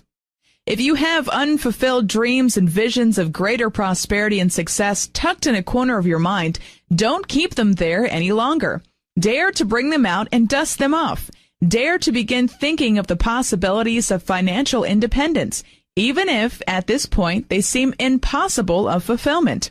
Should that old defeating element of fear try to whisper that there's no possible way for your dreams of financial independence to come true, remind yourself of the rich biblical promises. Often you may not have succeeded because you felt that somehow you had to succeed alone, and the thought overwhelmed you. It seemed easier to settle for failure. But as a very successful engineer said to me recently when I asked him what his success secret was, I was never successful until I went into partnership. God is my partner and the best one I have ever had. His guidance about my financial affairs never leads me anywhere but to greater prosperity. I begin and end my day by asking for, listening for, and expecting specific guidance about all my engineering projects, and that guidance always comes. Recently, when the president of one of this country's leading corporations said to me, "How do you do it? How do you manage to do all that you do and never become ruffled or upset in the midst of such great demands and expectations?" He seemed rather amazed at my answer. That it's simple. God is my partner, and I leave all the stress, strain, and hard decisions to Him. The man answered, "You mean it really works to do such a thing? That it's practical to trust God in such large financial matters?" My reply was, "Look, if you can't trust God, who is all intelligence, has all power, and who runs this rich universe, just whom can you trust?" Truly, God opens ways to where human sense there seems to be no way. Grasp this truth and hold fast to it. Businesses have been saved, fortunes built, discoveries made, inventions perfected, and the dead restored to life after the sentence of defeat has been passed by humanity. Thank God that His goodness does not stop at the limits of our human vision. Keep steady, keep your faith, keep your courage. Remember that God opens ways where to human sense there is no way. Visualize financial independence. In other words, you need not undertake the fulfillment of any desire alone. You have the promise, "Ask, and it shall be given to you. Seek, and ye shall find. Knock, and it shall be opened unto you. For everyone that asketh receiveth, and he that seeketh findeth, and to him that knocketh it shall be opened." Most folks overlook this as a prosperity secret. Often they let riches pass them by just because they do not ask the help of a higher power to learn how to attain their good. Begin now to visualize yourself not as just becoming more prosperous, but as becoming financially independent. Emma Curtis Hopkins has written, "Whatever is oftenest viewed with the inner eye reveals its secrets and hands out its gifts. It is a delightful process and very stimulating to the mind. And it really is not daydreaming if you dare to get definite in your thinking." Mrs. Hopkins has further pointed out, success lies in being one-pointed and in rejecting all that distracts from one's victorious objective. Why be mildly prosperous when, by being mentally one-pointed, you can be completely free from financial care, so that you will have time and money to develop other phases of your being that can be a credit to you and to all mankind? A Texas oil man once made a fortune in a way no one expected. He went into oil fields that had already been drilled for oil and began drilling deeper. He made a fortune in oil that no one believed was there. In the realm of prosperous thinking, you can too. You are actually equipped to master life in its every phase. You do not have to compromise in life if you are willing to let go of the idea of compromise. By ceasing needless activities, associations, and relationships, by ceasing to be bothered with needless chatter with scatter-minded people, you will find that financial independence is right around the corner, much nearer than you previously assumed. Conserve your time and energy. Begin to discipline yourself more. Conserve your time and energy. Associate only with other prosperous-minded people with whom you have compatible interests. As soon as you turn from all that is unproductive or unrelated to your high vision of prosperity, as you cease trying to please others and dare to please the still small voice of progress within your own heart, you are well on the way to financial independence. Many people want to become financially independent, but they never make the grade because they refuse to discipline themselves and their way of life, even for a time. It may seem an extreme idea to you that you must concentrate on prosperity to exclusion of all else, that you should discard negative, failure-minded business associates, that you should begin fearlessly to weed out all undesirable relationships, that you should be careful with whom and how you spend your time, even your leisure time. Once you decide to try this method, you will discover that it is as though you are breaking a hard shell of limited thought, feeling, and activity. When you get past that point, you can begin enjoying a more balanced way of life again. But there is that transition period of having a one-track mind that thinks only of success and prosperity, after which you find yourself in a much higher financial bracket. You will discover a new zest in life, and you will be able to relax and really have fun because you have earned it. But unless you conserve and concentrate prior to that point, you'll never attain it.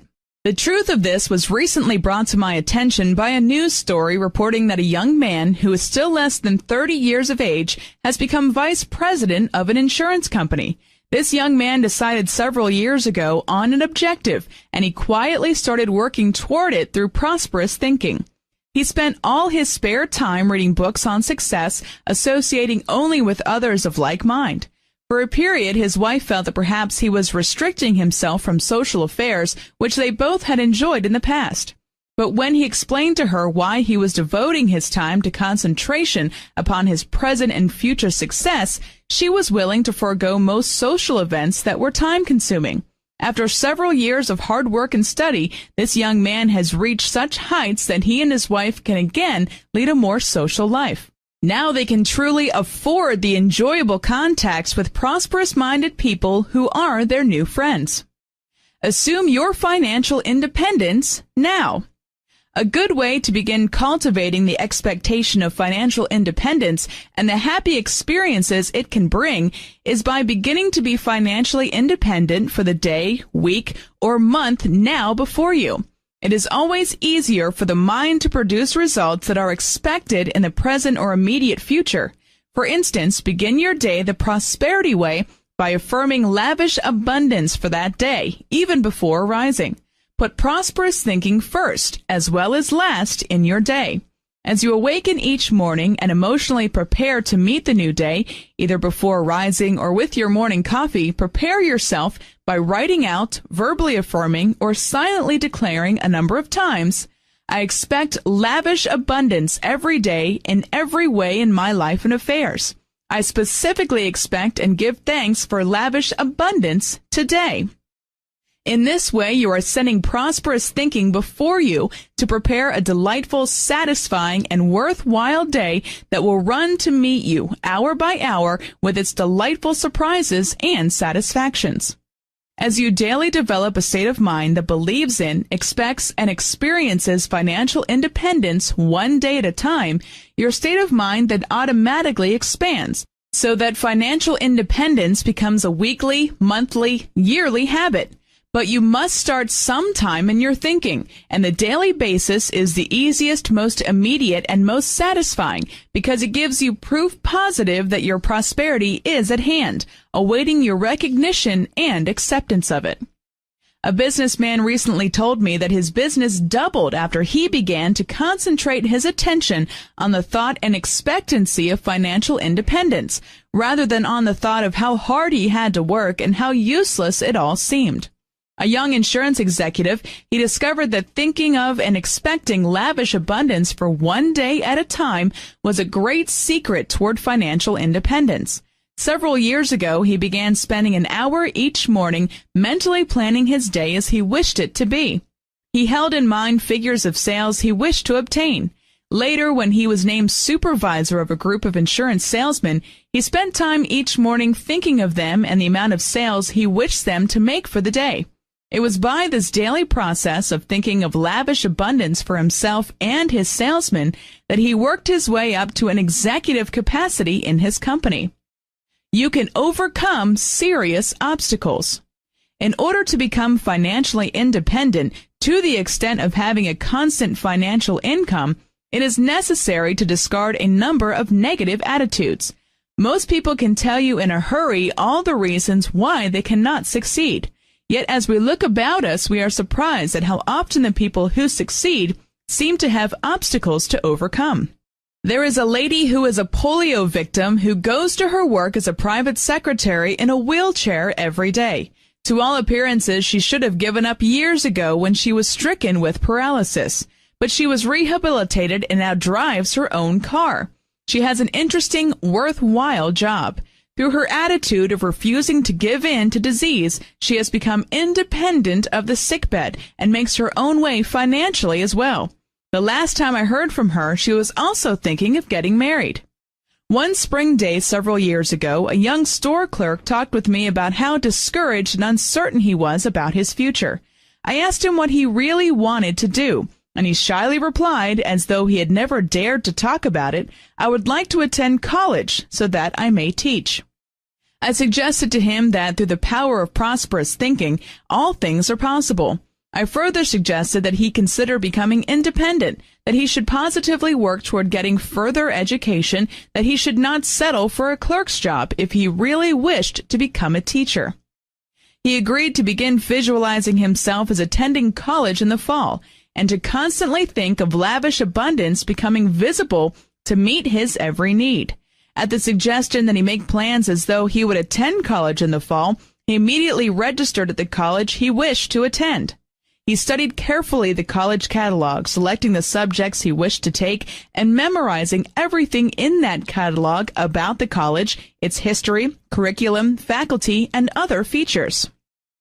As he continued to envision himself as free from what he did not want to do, and as being active in what he wished to do, an interesting thing happened. In midsummer, a relative came to him and explained that for some time he had observed him, and felt that his potential was much greater than his present work allowed. This relative then offered to make financial arrangements for this young man to attend college that fall. With great joy, this young man then confided all his hopes and dreams to the relative, who was happy to learn of his foresight. Recently, that young man informed me that he will receive his degree within a few months. All this came about because he dared to become independent in his thinking and to vision great good as possible for him. Techniques for becoming financially independent.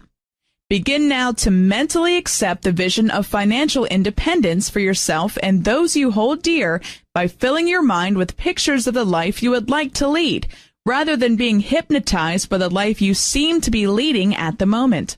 But keep your high visions of financial independence to yourself. Start doing whatever little or big thing you can to help your high vision come true. Let me share with you a simple, practical technique for helping you begin today to become more prosperous. If you keep up the practice of this one simple technique, it will lead to greater prosperity, and it can surely lead to financial independence as well. It is this. The ancients believed the number 10 had a magical power of increase. Thus, beginning right now, whenever you think about money, whether it be income, outgo, the amount in your checking account, the amount in your wallet, the amount in your savings or investments, begin mentally increasing your supply by thinking of 10 times that amount coming to you. This is a delightful and fascinating technique for increasing your money. For instance, look in your wallet. Suppose there is $5 there. Look at it and declare, I give thanks that this $5 is but a symbol of the inexhaustible substance of the universe. I give thanks that 10 times this much, or $500, is now on its way to me and quickly manifests to meet every demand. In like manner, when the bills begin flowing in around the first of the month, do not think, this bill of $20 is much too high this month. We simply must cut down on expenses. Change the thought to, $20 is but a symbol of the rich substance of the universe that is now available to me. I give thanks that 10 times this much, or $200, is now on its way to me, and it quickly appears, so that every financial obligation is immediately and completely met with the rich substance of the universe. After multiplying your money by 10 mentally, if there is a financial need, it is good to go ahead sending forth whatever substance is on hand to meet it. That opens the way for the multiplied amounts to begin flowing in. The outflow makes way for the inflow. With every financial transaction that presents itself to you, multiply it by 10, giving thanks that 10 times that much is coming to you for your private use. It is the quickest, surest, most delightful way to get your PhD in prosperous thinking. A saleswoman who heard about this prosperous principle decided to immediately put it to work. The night she heard it explained, she had $1 in her pocket. She took it out, looked at it, and thought, 10 times this much is immediately coming to me. $10 now manifests. She then gave the $1 as an offering at the close of the lecture. The next day, she continued multiplying the total figure of every sale she made by 10. The result was that she sold more during that one day than did all the employees on 2 other floors of the same store. That night, when she arrived home, there were 2 $5 checks which had arrived in the mail. They were gifts that were totally unexpected. Thus, her $1 had produced $10 for her, and her selling power had mushroomed that day through her use of the magic number 10. You can take the same idea even further once you get it fully established in your mind and working for you. A doctor who heard this principle exclaimed, although quietly, "Why should I settle for the multiplying power of 10? Why wouldn't the number 100, which is 10 times 10, be even more powerful in multiplying power?" And so he decided to test it out. He, too, gave a $1 love offering at the conclusion of a lecture he heard on this subject, thinking, I am giving, thereby invoking the law of receiving. I expect to receive 100 times this amount, or $100. I give thanks that it appears in perfect ways. The next afternoon, a woman walked into his office, handed him a check, and said, I do not owe you any money because I have not needed treatment from you recently. However, I am greatly impressed with the help you have been able to give several members of my family recently. They have been completely restored to health through your treatment. In appreciation, I would like to share a portion of some money that recently came to me unexpectedly. The check she gave him was for $100. A housewife, upon hearing of the multiplying power of 10, thought as did the doctor, and decided to multiply the $1 in her pocketbook by 100 instead of 10. Within 2 days, she received a check for $100 from a business associate who had long been owing her the money. What freedom this one simple technique gives you from the thought of lack, poverty, and not enough. It completely changes your attitude, too. This is a rich universe, and there's plenty for you and for me. further aids in establishing financial independence. Along with multiplying every financial figure by 10 or by 10 times 10, I suggest that you do a number of other things to aid in establishing your vision of financial independence. Begin now filling your mind with pictures of the life you would like to lead when you are financially able. Study newspapers and magazines carrying luxurious advertisements of the clothes, the homes, the hobbies, and other things in life which you wish to have and experience. Build, build, build your inner mental pictures of your life free from financial worry, free for travel, hobbies, worthwhile accomplishments, and congenial associations. As for the talents and abilities you would like to develop, begin studying books and filling your mind with the pictures of fulfillment along that line. Think of the organizations you would like to help and the good you would like your riches to accomplish. Build the mental picture of financial independence also for your loved ones in your own thinking. Mentally behold the whole world financially independent. Free yourself and begin to free mass thought that all is less than rich financial independence. Millions of people all over the world are slaves to war, crime, delinquency, ill health, and the godlessness of communism because they ignorantly believe that their wealth lies outside themselves, leaving them wholly dependent upon others. Dissolve this ignorant, destructive, hypnotic belief for others as well as for yourself by daring to accept the glorious truth that financial independence is one of the God-given rights of all mankind, which you can help to bring forth by your own attitudes, actions, and reactions. You should also begin building your expectancy and faith in financial independence by studying the subject of finance, economics, and investments. You should also literally pray for financial independence. Realize in your thinking that you are not bound to the wheel of work, day in and day out. You are not a servant to riches, but a radiant son of the God of universal abundance. Your 10 lucky steps. To help you gain financial independence on a steady basis, I wish to share with you the following formula, which I like to call the 10 lucky steps to prosperous thinking and financial independence. 1. Get quiet, meditate, and ask your loving Father if there is any reason why you should not become financially independent. This act will remove all uncertainty from your mind, for it is uncertainty that delays your success. 2. Having decided to achieve financial independence and having gotten a sense of peace about the rightness of it for you, make a mental picture of the highest degree of it that you wish to experience. Mentally image the amount of income you wish and how you will live when you are independent. Build as detailed a mental picture of financial independence as possible. The more you think about it, the more detailed your mental picture will become. Think of the kind of home you wish, the type of clothes you wish to wear, the activities you wish to experience, the places you wish to visit. 3. Build the mental picture of what you really want, not what someone else wants you to have, or what you think it is your duty to have, but what you really want. Many people lead miserable lives of failure because they try to please others. Your life is a divine gift for you to live, not for someone else to live for you. Only what you sincerely want can make you happy. Build mental pictures upon that and nothing less. 4. Say little to anyone about your inner plans, because others can always tell you how they think you should live your life, but they can't live it for you successfully. Keep your success plans to yourself. Do not dissipate them or subject them to a cross-current by giving others a chance to tear them apart. 5. Proceed as you feel led to take the first steps toward your mental pictures of financial independence.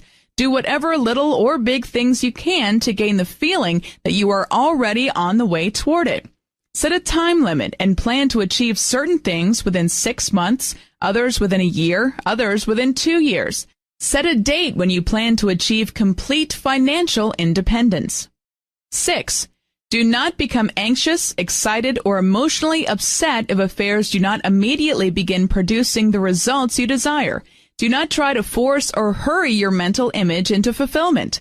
Anxious, excitement, emotional, hurried, forced states of mind produce violent results that are seldom satisfactory, and they can be most discouraging and destructive. 7. Instead of caring what people say or think, quietly continue to persevere in making your mental image of financial independence come forth in whatever ways are revealed to you. Remind yourself often that you are working with the rich substance of the universe through prosperous thinking, and that you cannot fail, because the laws of the universe are immutable and cannot fail. Thus, nothing can prevent your success from manifesting as you keep thinking and working toward it. 8. Realize that your dreams of financial independence have already become true on the mental plane by the time you desire them or become aware of them. Thus, your great good is as much yours before it becomes visible as it is afterwards, but it is up to you to bring it into visibility. You can do so by declaring, "Divine substance, give me this now in thine own perfect way," or "Divine substance, now meet this demand in thine own perfect way. It is mine now and quickly manifests in satisfying ways." Never say, "It can never happen," but this or something better now manifests. 9. Remind yourself often that if others have attained financial independence, so can you. What one has done, many can do. What can be done in a small degree can, with persistence, frequency, and earnestness, be done in an unlimited degree. It's up to you. 10. Remind yourself often that every good thing already exists in the realm of substance.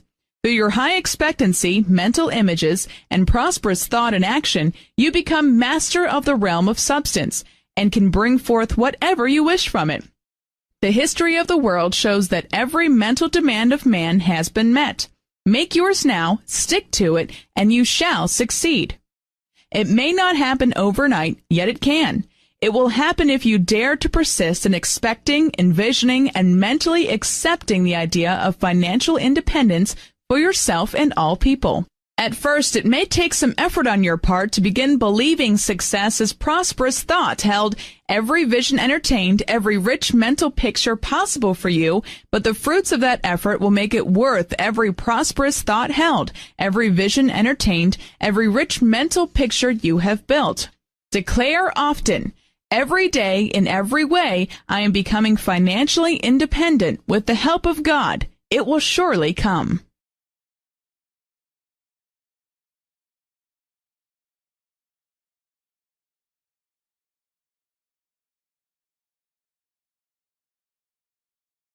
The Prosperity Law of Love and Goodwill, Chapter 11. Recently, a businessman said to me, "I believe that the greatest prosperity law of all is the prosperity law of love and impersonal goodwill." He then told me of some of his experiences in business where love as impersonal goodwill had won out in the face of inharmony and apparent failure. He cited the instance of a wealthy lady customer whom he could always please when her mood was high. But when she was in low spirits, he often received caustic letters or telephone calls in which she would make caustic, unkind remarks about his mishandling of her business interests. His antidote for this woman was using love as impersonal goodwill. He stated that when this customer, or any others, acted up during the course of his business day, he had developed a special method for straightening them out. Instead of retaliating or offering a defense when inharmony, criticism, or personality conflicts arose, he would sit quietly for a few minutes, think about the person in question, and deliberately think loving thoughts of goodwill about them. He worked in his own thinking to visualize that person surrounded and enfolded with love, a sense of security, calmness, good humor, impersonal goodwill. The result? He states that the results have been so fast and so pronounced that it has often been breathtaking. For instance, that wealthy, moody woman has often telephoned him long distance to express her profound apologies within an hour after he has visualized her in a loving, kind way. If a telephone call did not come, then she would usually write a note, dating it and timing it within an hour or so after his thoughts and blessings were realized concerning her. When inharmony arises in business transactions where several people are involved, this man goes over each one in his mind and blesses each one with impersonal goodwill. He then mentally sees harmony restored in the situation. Soon tempers cool, misunderstandings fade away, and successful transactions proceed. It is good to use this method at the beginning and end of each day. As you look back over your day mentally, For all unpleasantness that occurred, dare to mentally recast that experience. See all concerned as loving, understanding, and harmonious, and you will be surprised how often those involved will do an about-face and make amends for their previous attitudes. Dare to begin your day by mentally going over the planned events for that day, visualizing them as pleasant, harmonious, and successful. You will begin to experience paths of prosperity, pleasantness, and peace, of which Solomon wrote. Usually, if you mentally plan, visualize, and expect a successful day in the early morning hours, there will be little to undo mentally at day's end. Love never fails. No matter how many prosperity laws you know about, if you are not able to live and work harmoniously with others, all else seems of little value. It has been estimated that your financial success is due to only 15% of your technical ability and 85% of your ability to get along with people. The talent for getting along with other people through exercising impersonal goodwill, which is love in action, cannot be overemphasized.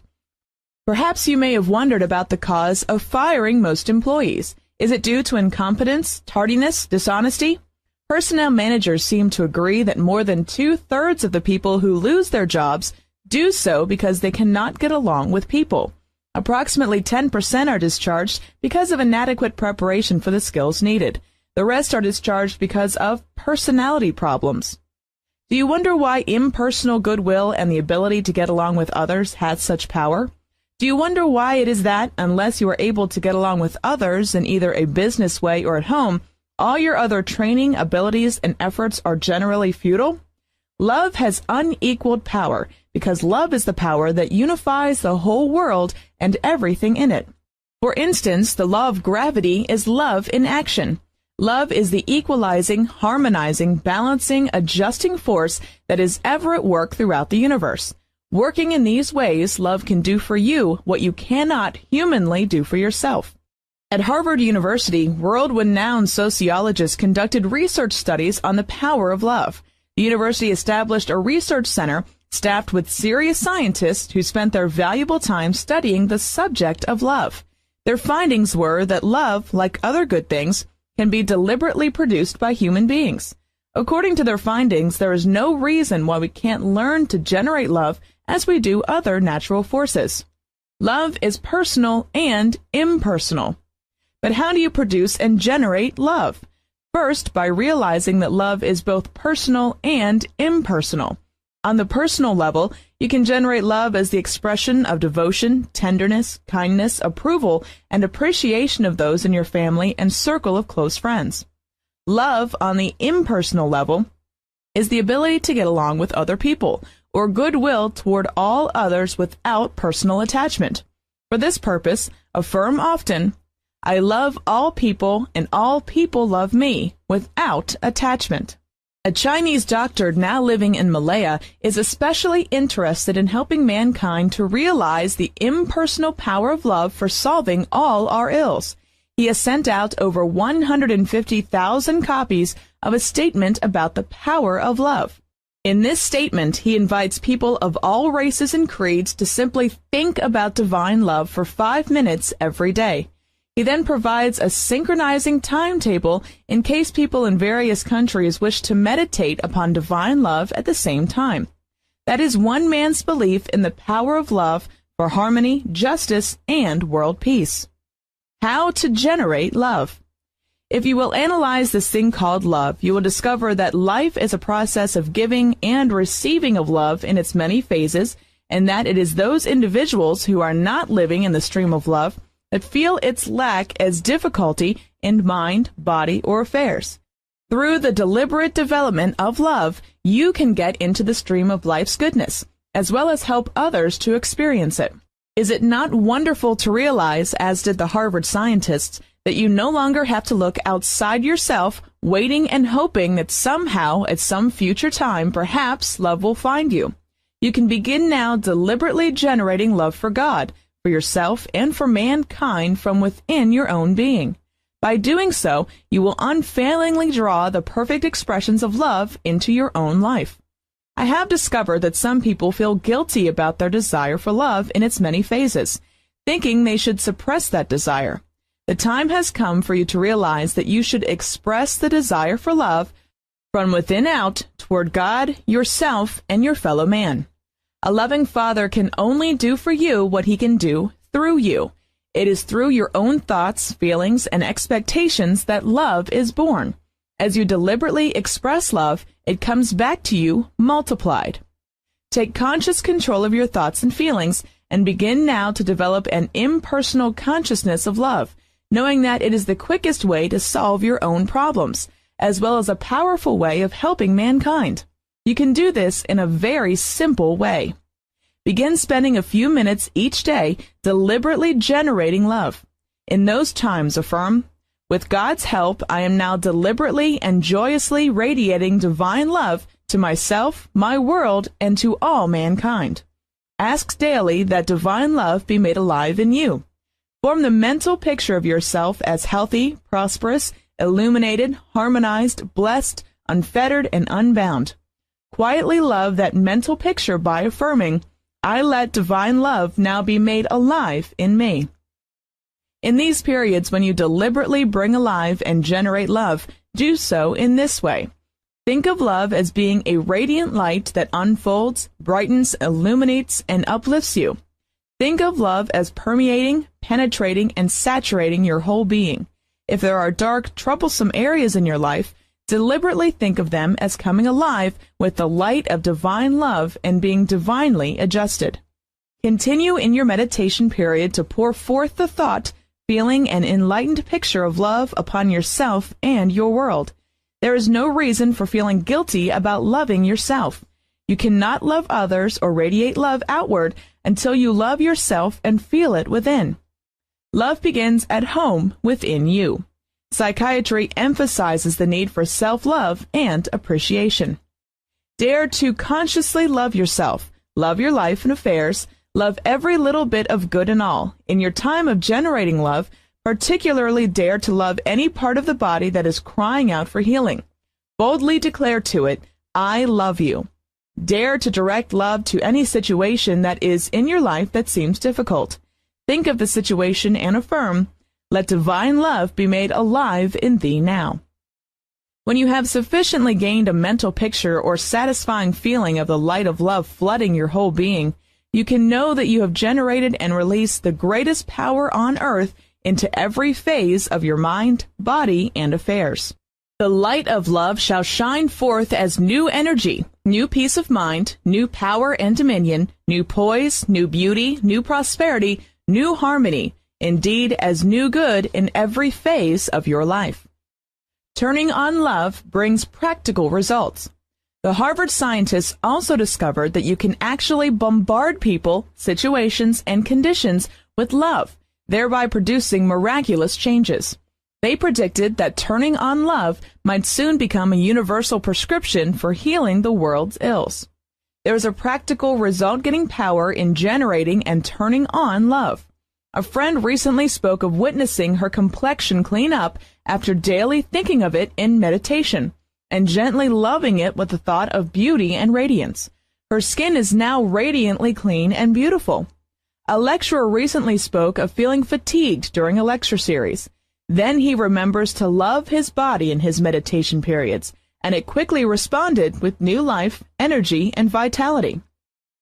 Not only is it good to meditate upon love, but as you go about daily living, it is good to affirm silently to everything in your world, "Let divine love be made alive in thee." To the clothes you wear, the car you drive, the inanimate objects in your home or office, the bills you pay, the income you receive, affirm divine love. Even to the empty spaces in your life, and to the good you seek that has not yet appeared, affirm love. Everything seems to respond to your thoughts of love. To the people you meet during the day, strangers and friends, as well as to those in your family group, it is good to silently declare, "Let divine love be made alive in thee." Recently, I talked with a secretary concerning the friction and jealousy in her office. Because she was easygoing, she was being asked to do a large part of the work normally done by 2 other secretaries, for which they were receiving high praise and pay increases. She had tried at various times to talk with her boss about the unfairness of her extra work, but he had refused to listen. In desperation, she came to me, not knowing whether to quit her job, which was generally pleasant and convenient, or try to stick it out, unjust though it was. I suggested that she use this affirmation, "Let divine love manifest now." I pointed out that it was not necessary to try to appease personalities or to compromise one's beliefs to satisfy others, that every sign of weakness and insecurity would only lead to further dissatisfaction and mistreatment. Instead, she should begin radiating peace, power, poise, inner stability, and firmness in what she would and would not do. And as she did, her co-workers would respond with peace, poise, and inner stability. Within a week, the situation began to change. Her fellow workers began to respect her new attitude. They stopped imposing on her and began to do their own work. Their attitude toward her became one of harmony and respect. Her boss began to treat her more kindly. Harmony and goodwill gradually replaced the former tension, bickering, and jealousy. Ella Wheeler Wilcox once said that God measures souls by their capacity for entertaining his best angel, love. Truly, love never fails. Love shall be victorious. After certain points in a lawsuit were decided against a man, he was faced with financial ruin, and he complained that it was unjust and unlawful. "There is no justice," he moaned bitterly. He then talked with a spiritual counselor who suggested that he use the power of divine love on the situation by affirming his own right attitudes and emotional reactions. "I live by the law of love, and love shall be victorious." It was suggested that every time he thought of the other party in the lawsuit, that he affirmed for him, "You live by the law of love, and love shall be victorious." After beginning to think this way, he felt much better about every aspect of the situation. Hostility, resentment, and the desire to get even left him. Suddenly came an unexpected opportunity to do a real favor for his legal opponent. He did it, and immediately he felt better. As his attitude continued to change, he discovered that his opponent's attitude changed also. Each conceded certain points, and soon the case was settled out of court fairly and happily for all. A woman in a large city opened a restaurant and candy shop in a place where two owners had failed miserably before her. She was a brilliant success. When asked how she succeeded in the same location where others had failed, she said, "I just loved and blessed all my customers. When customers leave my place, not only do I invite them to come back, but I silently send them a blessing of love and pray for their prosperity and happiness. When no customers are in the store, I view the people passing by on the streets with love." The healing power of love. You can deliberately produce divine love by thinking loving thoughts about yourself and others, and by affirming divine love. But I've also found it is a wonderful success secret to speak appreciative, kind, understanding words to people. Kind words produce results after they're kind, and the kind of results that mean new life, increase, and real happiness for you.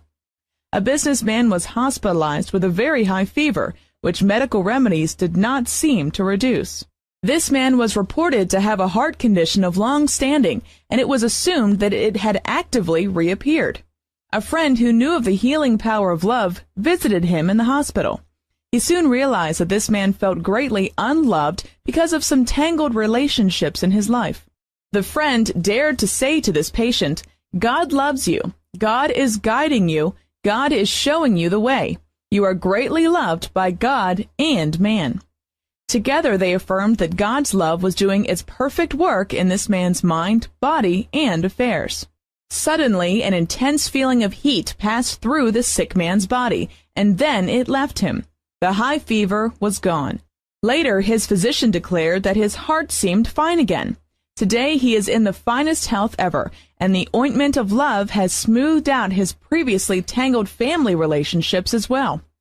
A nurse was assigned to a case in which the patient had been suffering from mental illness for a number of months.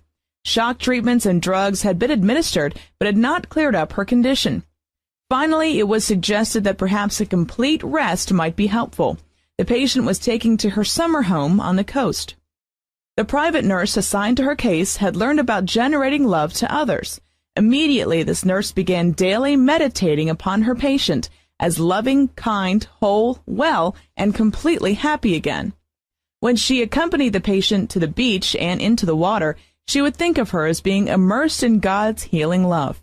As the patient played in the water, the nurse would go off a distance on the beach and silently surround the patient with the thought of love and its healing power. Often the patient pathetically asked this nurse, "Do you think I can really get well? Is there any hope for my condition?" Always the nurse, who knew the power of speaking words of love, declared, "My dear, you are getting well. God's love is doing its perfect work in your mind, body, and affairs now, and you are being healed." Over and over daily, she reassured the patient in this way. Within 6 weeks, the nurse was dismissed from the case because the patient had responded so beautifully to love's healing power. It is easy to speak words of love or to meditate lovingly upon those people with whom you are in harmony. But it is those people who seem most difficult, who may even seem hostile, that need your radiation of love most. Their very hostility is but their soul's cry for loving recognition. When you generate sufficient love to them, the discord will fade away.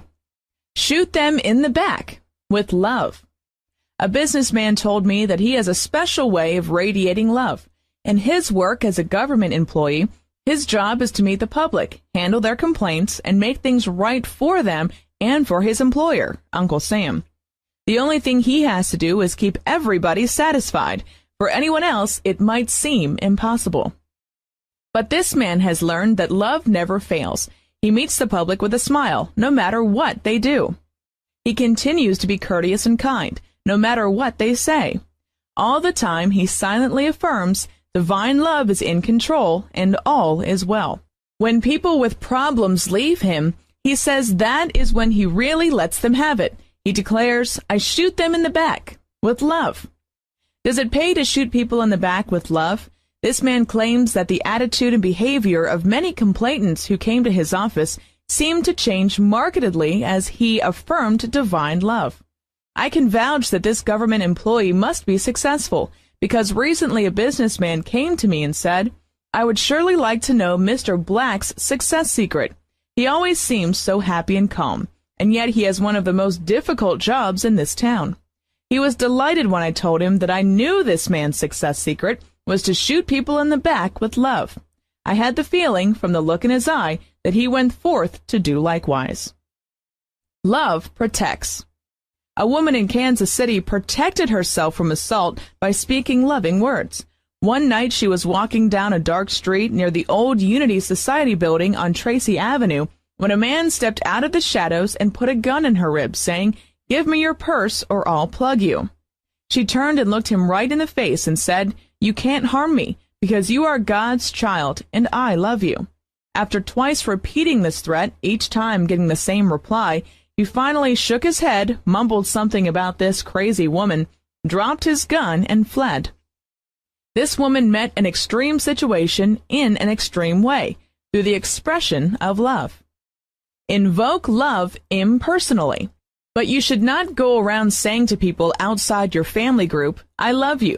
Most people would think you meant it in a personal manner, and it could cause embarrassment and misinterpretation.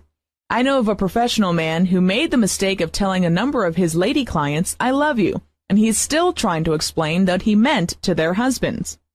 In less personal terms, you can assure people of your interest, approval, and sincere appreciation of them.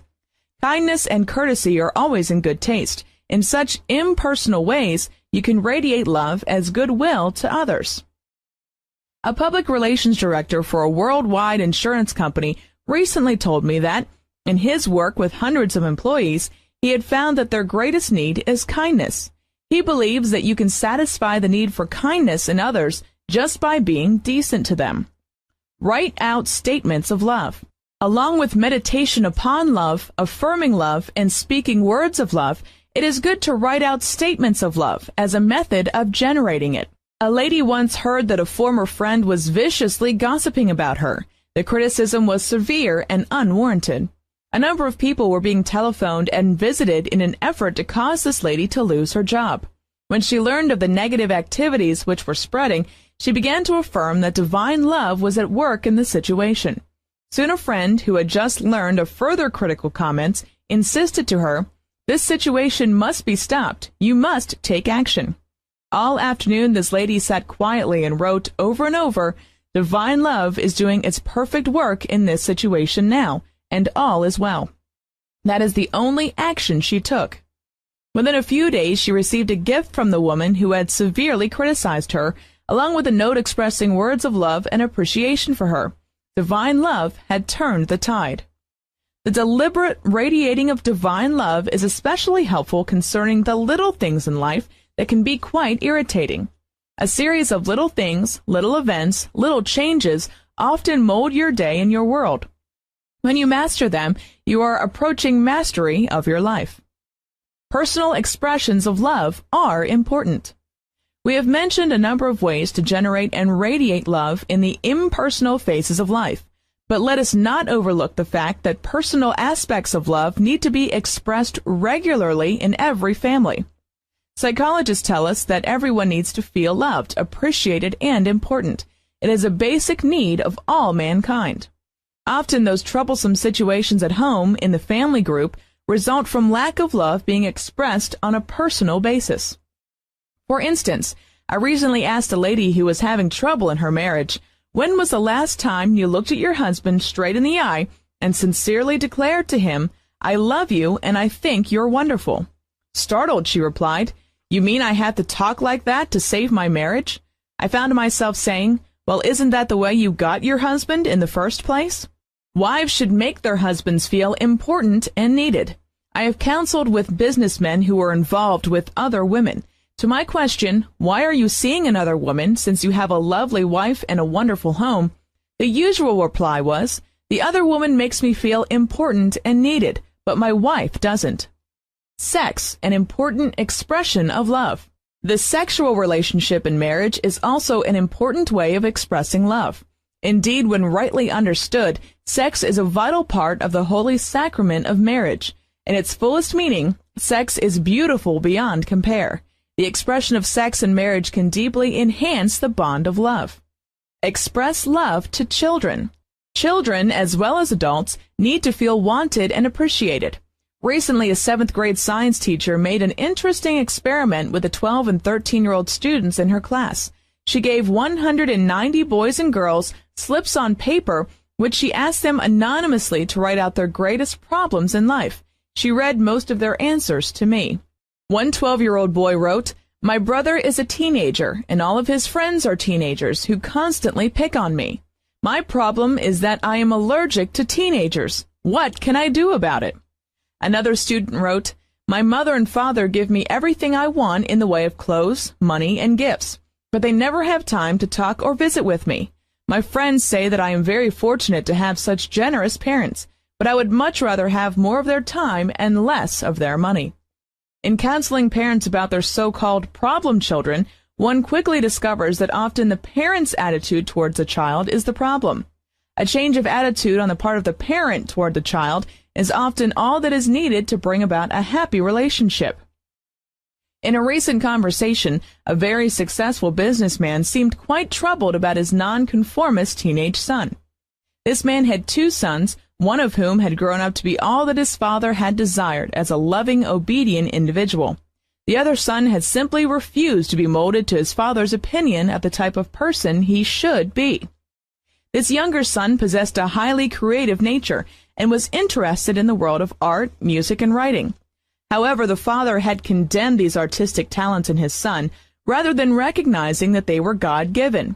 When the father realized that there was nothing wrong with his son, that he was simply a different type from the older son or from anyone else in the family, the father seemed relieved and agreed to praise his son's creative abilities. Later, he encouraged his young son to take the art courses he had always wanted. One of the most loving things you can do for children, your own or another's, who seem to be having difficulties, is to affirm often for them, "I behold you with the eyes of love, and I glory in your God-given perfection. You are God's child, and He loves you." It is also good to affirm, "Divine love, manifest thyself for this child now." Children thrive on encouragement. Children, as well as adults, especially thrive on sincere appreciation, praise, and encouragement. It is a tonic to them. I know of an instance of a little boy who was not responding in school at all. His mother became disgusted with him and made an appointment with a psychiatrist, which was scheduled some weeks later. In casual conversation, she mentioned her son to me, and I pointed out his sensitivity and his creative abilities. I explained that his differentness, which had so greatly disturbed her, was his potential power for success. I suggested that she take time from her crowded business schedule to daily sit down and talk with him about anything that was on his mind, and especially that she praise his every improvement and his every good attitude. Immediately she began praising him sincerely and daily, and his schoolwork immediately responded. His musical ability also blossomed forth. Soon he was selected as one of 6 children in his age group from the entire city to perform at a special band concert. The previously planned psychiatric treatment was canceled. Discipline with love. This does not mean you should not work to correct negative behavior or to discipline children. You should be firm but loving in your discipline. The word discipline, in its root meaning, signifies to perfect. Your methods of correction and discipline should lead to perfection rather to rebellion, resistance, or further negative behavior. I have found it best to pray for divine guidance concerning each child, rather than to seek advice from other people or to clutter the mind with too much theory on the subject.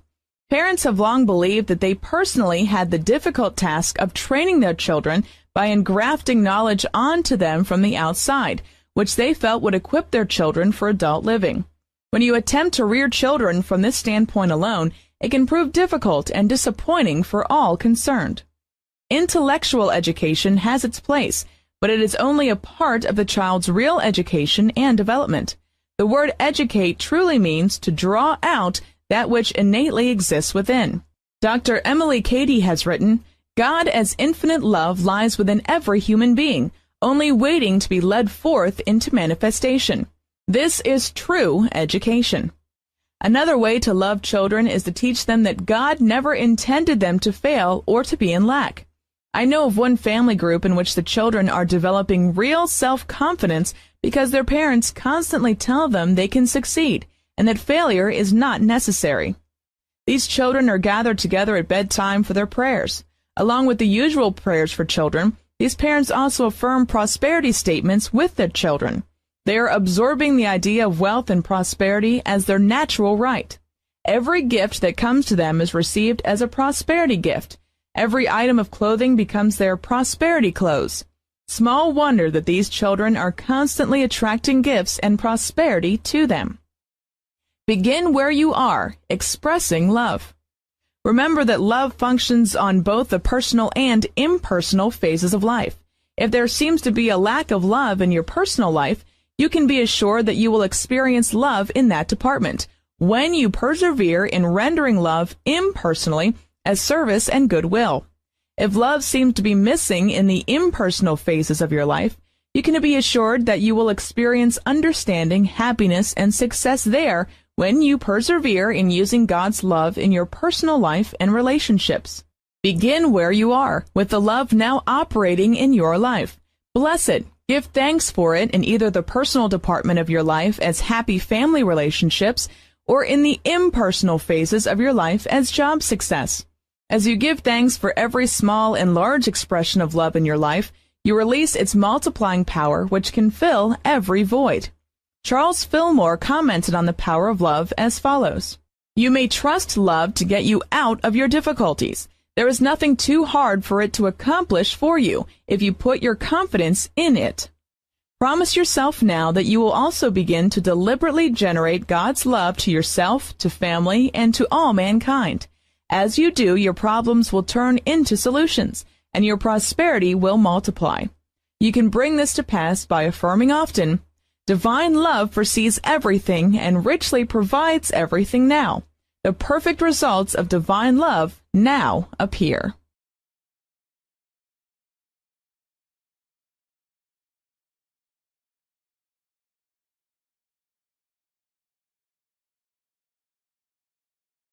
The Prosperity Law of Prayer, Chapter 12. In these modern times, you hear much about the power of prayer. Prayer is often described as the mightiest force in the universe. You frequently hear such phrases as prayer changes things, or the family who prays together stays together. Mail that comes to you may be stamped, "Pray for peace," or "Spiritual action is constructive. UN needs your prayers." Everywhere, the power of prayer is being written about, talked about, and used as never before. Someone succinctly described the power of prayer in this manner: prayer is profoundly simple and simply profound. Recently, the vice president of a large real estate firm talked with me at length about the power of prayer. He declared, "This is a more spiritual world than many folks realize. People often wear a mask, hesitating to speak of their belief in prayer or of their own answered prayers." He then related how, during a recent period of ill health, his supposedly hard-boiled business friends quietly visited him in the hospital and later at home to talk with him about the power of prayer for restoring his health. Even after he returned to work, several business friends spent their entire lunch periods with him, relating numerous answered prayers in their own life experiences. Prayer is natural to man. Prayer has been described as man's steady effort to know God. Quite contrary to what most people think, prayer is natural to man, rather than a strange, mysterious practice. Men have always prayed and always will. In his primitive understanding, primitive man prayed to the sun and stars, to the fire and water, to animals and plants, to images and myths, for primitive man certainly prayed. Later, as the intellect of man evolved, his ideas advanced as he conceived of God as a personal deity who had human sentiments and emotions, just as did primitive man. All men in all ages have prayed in one way or another. At long last, mankind is coming out of a primitive and purely intellectual approach to God into true spiritual understanding. Our methods of prayer are now changing, expanding, and improving. Mankind is finally realizing that God is not a hostile being with a split personality of good and evil, but that God is a God of love, the unchanging principle of supreme good, which pervades the ordered universe. It is easy to pray to and commune with this kind of God. Pray for results. Even though various prosperity laws are discussed in this book, the power of prayer cannot be overemphasized for permanent, satisfying prosperity. The person who prays daily is certain to succeed because he is attuning himself to the richest, most successful force in the universe. The Bible promises make it plain that there's nothing wrong with praying for things. Many people have not employed the power of prayer because they have the erroneous idea that it is wrong to pray for things. The story is told of a woman who prayed definitely for a husband, and she got him in 6 weeks. She then prayed 6 years to get rid of him. What that woman did not realize was that when you pray for things, you should stipulate the divine selection, which is always the right, sublime answer to your specific need. It is right and just that you should pray for things if you need them, because you are living in a rich universe that desires to fulfill all your needs. Among biblical figures who prayed for definite things were Abraham, David, Daniel, Elijah, Ezekiel, Hannah, Josaphat, Jeremiah, Jonah, Joshua, Moses, Nehemiah, Samson, and Solomon. Tennyson poetically expressed the power of praying for things in his line, "More things are wrought by prayer than this world dreams." Emmett Fox once described the power of praying for things. Prayer does change things. Prayer does make things to happen, quite otherwise than they would have happened had the prayer not been made. It makes no difference at all what sort of difficulty you may be in. It does not matter what the causes may have been that led up to it. Enough prayer will get you out of your difficulty, if only you will be persistent enough in your appeal to God. Sermon on the Mount, page 11. Perhaps you have heard the well-worn phrase, "Pray about it and everything will be all right." But let me share with you 4 basic ways of praying so that everything will be all right. 1. General prayer. First, there is general prayer. General prayer is praying to God as a loving, understanding Father in your own private way. It can be on your knees or in any comfortable position. It can be expressed in spoken words or in silent communion. It can be with a prayer book before you, or it can be by browsing through your Bible, dwelling upon favorite passages, or paraphrasing them to meet your need. Special methods of general prayer. A good way to begin using a general prayer is to take the Lord's Prayer and to consider each line of it silently and verbally. The ancients believed that the Lord's Prayer was all-powerful. They often declared it over and over from 12 to 15 times without stopping. At the healing shrine at Lourdes, those seeking healing were taught to pray the Lord's Prayer 15 times while they entered the waters. The number 15 was believed to have the power to dissolve affliction and adversity. From my own experience, I know that deep spiritual power is contacted and brought alive when one repeats the Lord's Prayer over and over, either silently or verbally. Another effective way to make contact with spiritual power in prayer is to take the name the Lord from the Bible and verbally and silently declare it over and over. A housewife once told me that her husband became very successful in business after several previous failures when she began to daily call upon and dwell upon the name the Lord. It seemed to generate spiritual power that released right ideas, right actions, and right results. Sometimes one form of general prayer will aid you, and at another time some other form will meet your need. In this age, when we're hearing a great deal about affirmative prayer, which is often described as scientific prayer, as well as about meditation and silent prayer, it is good to remember that good old-fashioned earnest prayer, used in a general way, has not gone out of style, and it still contains great spiritual power. Prayer heals. I once heard a businessman relate how general prayer met a need in his family. His little son had been ill for several weeks with a serious cough. Medical attention had been of no avail, and the cough persisted. One night, in desperation, this man took his pajama-clad son into the den of his home and sank into the nearest chair. He then offered a short, simple, general prayer of thanks that his son was healed of the cough and infection. In any event, the child coughed only twice after that and completely recovered. That is the power of general prayer. Prayer dissolves bitterness. A housewife recently wrote me of some of her experiences with general prayer. She and her husband desperately wished to have a child. For 3 years, they prayed daily that God's will be done concerning it. Their prayer was then answered, and they now have a lovely little girl. In another instance, a housewife had long been estranged from her father, who had divorced her mother when she was small. One day, after years of not having heard from him, a letter arrived saying he would like to come for a visit. At first, the old bitterness from the past welled up within this woman as she thought of seeing her father again. Then she knelt beside her bed and prayed that God's good will be done in the matter. She got a feeling of peace and calm and was led to write him to come. When he arrived, she was amazed at how congenial he seemed with her husband, and child. She declared he was the best houseguest I ever had. They laughed, shared many things, and were quite happy during his 10-day visit. 6 months later, she received word that he had passed away in a distant city, and she was so grateful she had prayed for guidance and had enjoyed the last happy visit with him. Praying for marriage. The assistant secretary-treasurer of a savings bank once remarked that it was time she was getting married.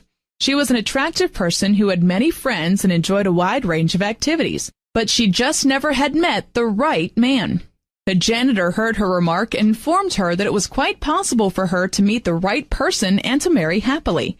He advised her to pray about the matter. She informed him that she had already prayed many times, but to no avail. Doubtfully, she agreed to pray again if he would also pray with her daily, which he did. One morning, a few months later, she was wearing a lovely diamond as she rushed into the bank and announced to her fellow workers that she would be getting married very soon. She had met her future husband while playing golf at the country club, and it had been love at first sight. Ever since, she has insisted that her happy marriage is the result of prayer. Praying for work. A musician was out of a job.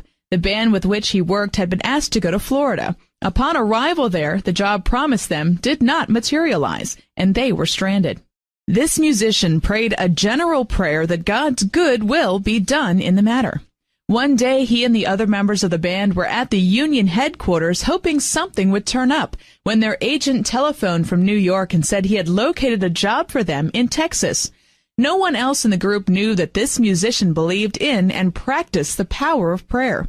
Nevertheless, he felt the prayers of the group had been answered as they proceeded to Texas for a long, successful engagement.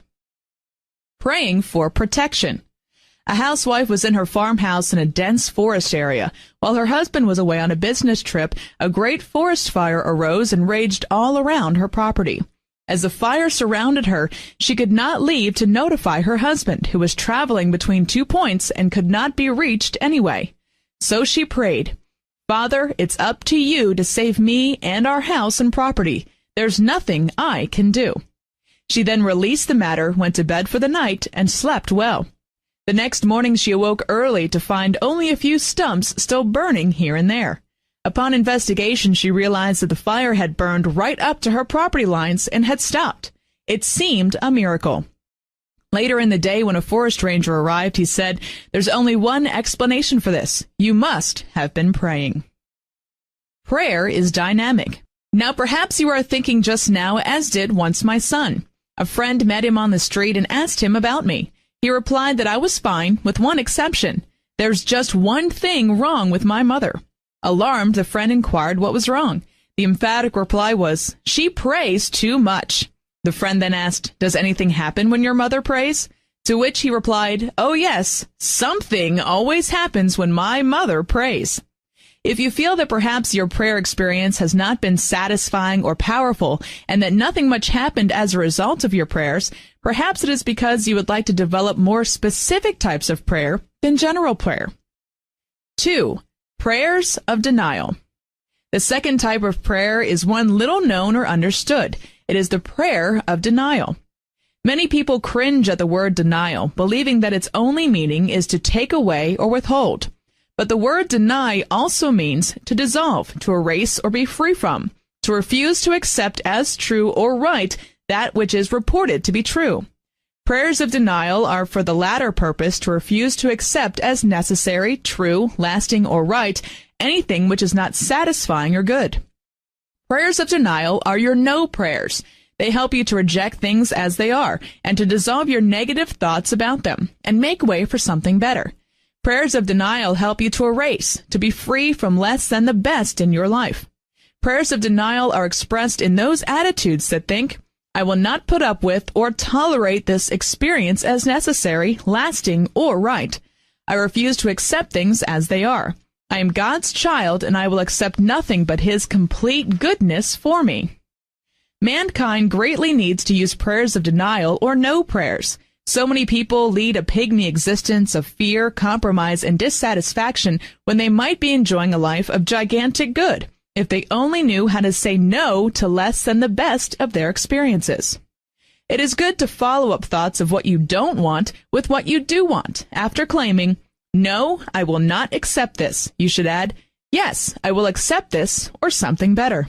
Long ago, the Egyptians followed the command to take away all inequity through the power of denial. The Egyptians used the sign of the cross to indicate a crossing out or blotting out of evil, a form of denial which still is used by some churches. Daniel in the lion's den doubtless used prayers of denial to assure his safety. A famous picture shows Daniel not looking at the lions, but with his back to them.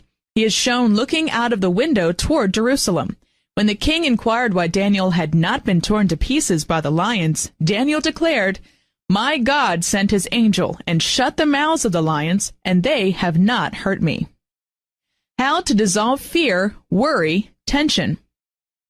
Prayers of denial dissolve fear, worry, sorrow, sickness, tension, and other negative emotions. No prayers seem to neutralize the effects of negation. For instance, a man once talked with me about marrying a woman who had just been released from prison. They were very much in love. She had served a long sentence, and I asked him if any of his friends knew of her prison record, and he replied they did not, but he feared they might find out. After praying with him, I had the feeling it was in divine order for him to marry this woman, who was certainly due a second chance in society after having paid for her mistake. I suggested that he use Daniel's prayer of denial. With any fear or worry tried to come upon him, he was to deny it by declaring, "My God hath sent his angels and shut the mouths of the lions. They cannot hurt us." He used this prayer and never had any unfavorable reaction to his marriage. In speaking of these second and third types of prayer, denial and affirmation, I should point out that they are as much attitudes of mind as former methods of prayer. You can use them silently or verbally wherever you are, either as formal prayers or informally as attitudes of mind. Any secretary knows the feeling when she is hurriedly called in for dictation and informed that she must produce quick results. It can be confusing and upsetting unless one knows how to use no attitudes of mind. I recall once, while still a legal secretary, being informed that a long legal contract which had been dictated to me had to be transcribed immediately, if not sooner, for one of the boss's prominent clients. It seemed an impossible task, and so I began thinking over and over, there is no need to rush. Divine order is now established and maintained in this situation. Within a few minutes, this client changed his mind about the urgency of this matter and informed the boss he would return the next day to sign the papers. This allowed time to prepare them properly. So many people get the erroneous idea that somebody else can keep their good from them, and so they unhappily go through life believing it. Prayers of denial can dissolve such falsity. When you catch yourself thinking in such a limited vein, change the thought and declare, "Nothing can oppose my good." As you do, you will find that where people and affairs seem to be working against you, everything will shift and begin working for you. One of the greatest problems of mankind is how to overcome and dissolve fear. When you can overcome your fear of any problem, you have gained control of it. It no longer controls you, and you are well on the way to solving it. A powerful prayer to deny fear is, "Perfect love casts out fear." Say no to unhappiness. A foreign war bride came to this country with her American husband. For a few years, they seemed happy. But then the old memories of her war experiences began welling up in her mind. She became very unhappy, depressed, and confused. Finally, her husband had her confined to a mental hospital. Later, he divorced her and remarried. In the midst of all this unhappiness, far from her homeland, among strangers, this woman learned of the no attitude of mind. She had only one friend outside the hospital to whom she began to write. "I am not going to remain in my present condition. I know I can be helped. I know I am going to get well." Gradually, she began to improve. Soon she was released from the hospital and went to work in another hospital. When she did, she declared to her friend, "You see, I told you I had what it takes." She was soon happily married to a doctor whom she met at her new job. If people only knew how to say no to unhappy experiences rather than to bow down to them. The Hebrews were warned repeatedly not to bow down and worship false idols or gods. The gods of unhappiness, lack, and limitation are heathen gods which are still with us. They cause us as much havoc as did the Hebrews' worship of false gods. To declare, "There is nothing for me to fear. God's spirit of good is at work and divine results are coming forth," is to dissolve fear, worry, tension, anxiety. To declare, as the scientists know, there is no absence of life, substance, or intelligence anywhere. So there is no absence of life, substance, or intelligence in this situation or in my life. Dissolves uncertainty, confusion, and many times dissipates psychosomatic sickness or financial lack. Several years ago, when the Asiatic flu seemed prevalent, I constantly declared, "There is no absence of life, substance, or intelligence anywhere." One day my son came home from school and said, "Mother, I was the only boy to appear for football practice today. Everyone else was home with the Asiatic flu. What is it?" Immunize yourself against negation. The denial attitude of mind does not invite trouble by discussing it. The denial attitude of mind mentally says no to talk of others, which emphasizes less than the best, or that gives attention to what you don't want to experience. Instead of multiplying problems by discussing them loud and long, instead of fretting about world conditions or the problems of others, do whatever you constructively can to make them right. Use the "no, I will not accept this as lasting, permanent, or necessary" attitude toward all. When people try to upset or bother you with a lot of negative talk, mentally say, "No, no, no, I do not wish to hear this. I do not accept this as true or necessary." Soon they will either switch to more constructive topics or leave. In like manner, instead of thinking that you have to put up with dissatisfaction in your life as a permanent arrangement, use your no power by declaring often, "No, I do not have to accept this situation. God in His almighty goodness is dissolving and removing all negation from my world. No situation dismays me. For God, the Spirit of good, is with me, upholding and sustaining me and making all things right. For financial affairs, here is a prayer of denial. Regardless of taxes, high cost of living, or the high rate of unemployment, my financial income can and does increase richly now through the direct action of God. When you dare to use your no power of mind on a loud, boisterous, unhappy situation, you then gain mental and emotional control of it, rather than letting it control you. You are then shown what outer, positive steps to take to meet it victoriously. 3. Prayers of affirmation.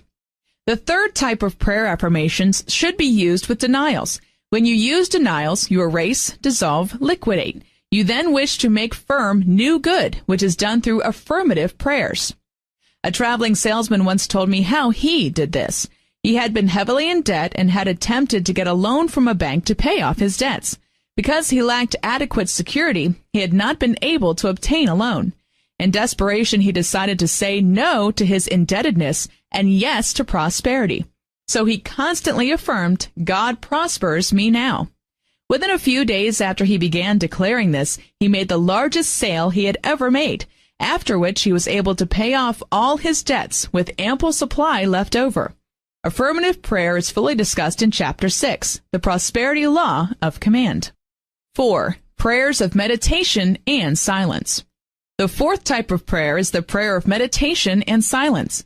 It is often in meditation and silent contemplative prayer that you feel the presence of God's goodness most strongly. In this type of prayer, you take a few meaningful words and think about them and feed upon them silently.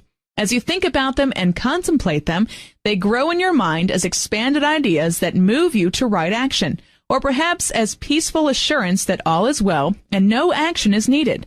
If nothing seems to happen in meditation, you have nevertheless made the mind receptive to God's good, and at the right time, ideas and opportunities will be revealed as a result of your spiritual exercise in meditation. Perhaps you are thinking, this is all pretty good spiritual theory, but how do I know that meditation and silent prayer will produce tangible, satisfying results in my workaday world? Moses and other biblical leaders proved the practical, result-getting power of silent meditation. Perhaps you are thinking, but I'm no Moses, and frankly, I'm not sure how to practice meditation and silent prayer.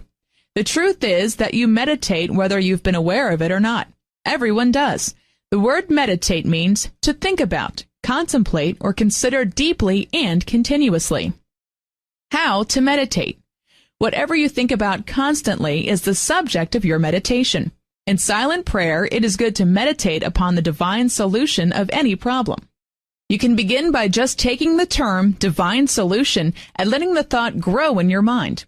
You can take some spiritual word or phrase, think about it, and let it unfold to you. Or you can simply clear your mind, close your eyes, turn your attention within your own being, and think of God, love, God is love, peace, or any such idea that gives you a feeling of oneness with good in a relaxed way.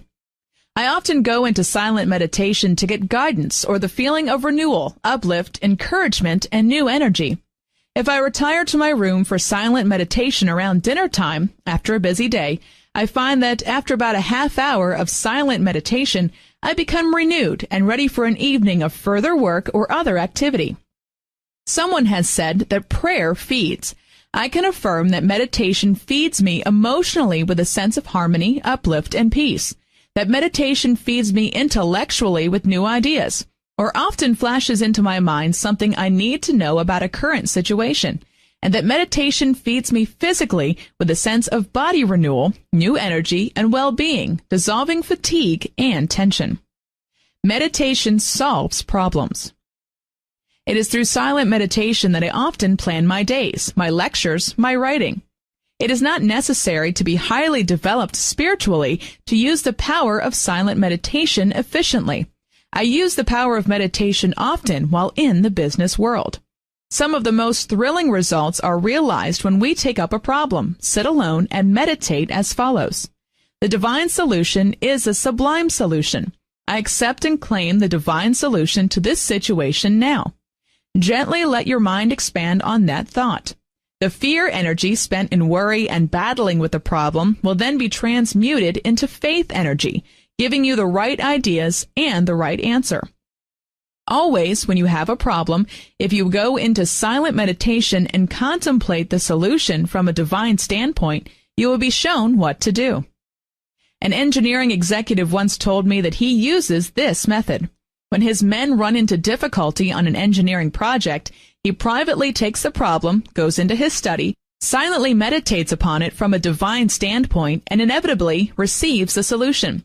One of his junior executives once asked him how he always managed to have the right answers just when they were needed most.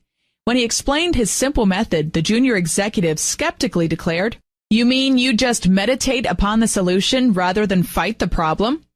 The business world is full of harried, tense people who became that way through trying to solve their problems in external ways rather than through the inner shortcut.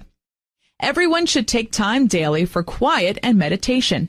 In daily meditation lies your secret of power. You may be so busy with many activities and demands that you feel you have no time to go apart. It is the only way in which you will ever gain definite knowledge, newness of experience, steadiness of purpose, or power to meet the unknown in daily living victoriously. As you begin to daily practice meditating, you will discover that some of your activities and demands are no longer necessary, and that it is best to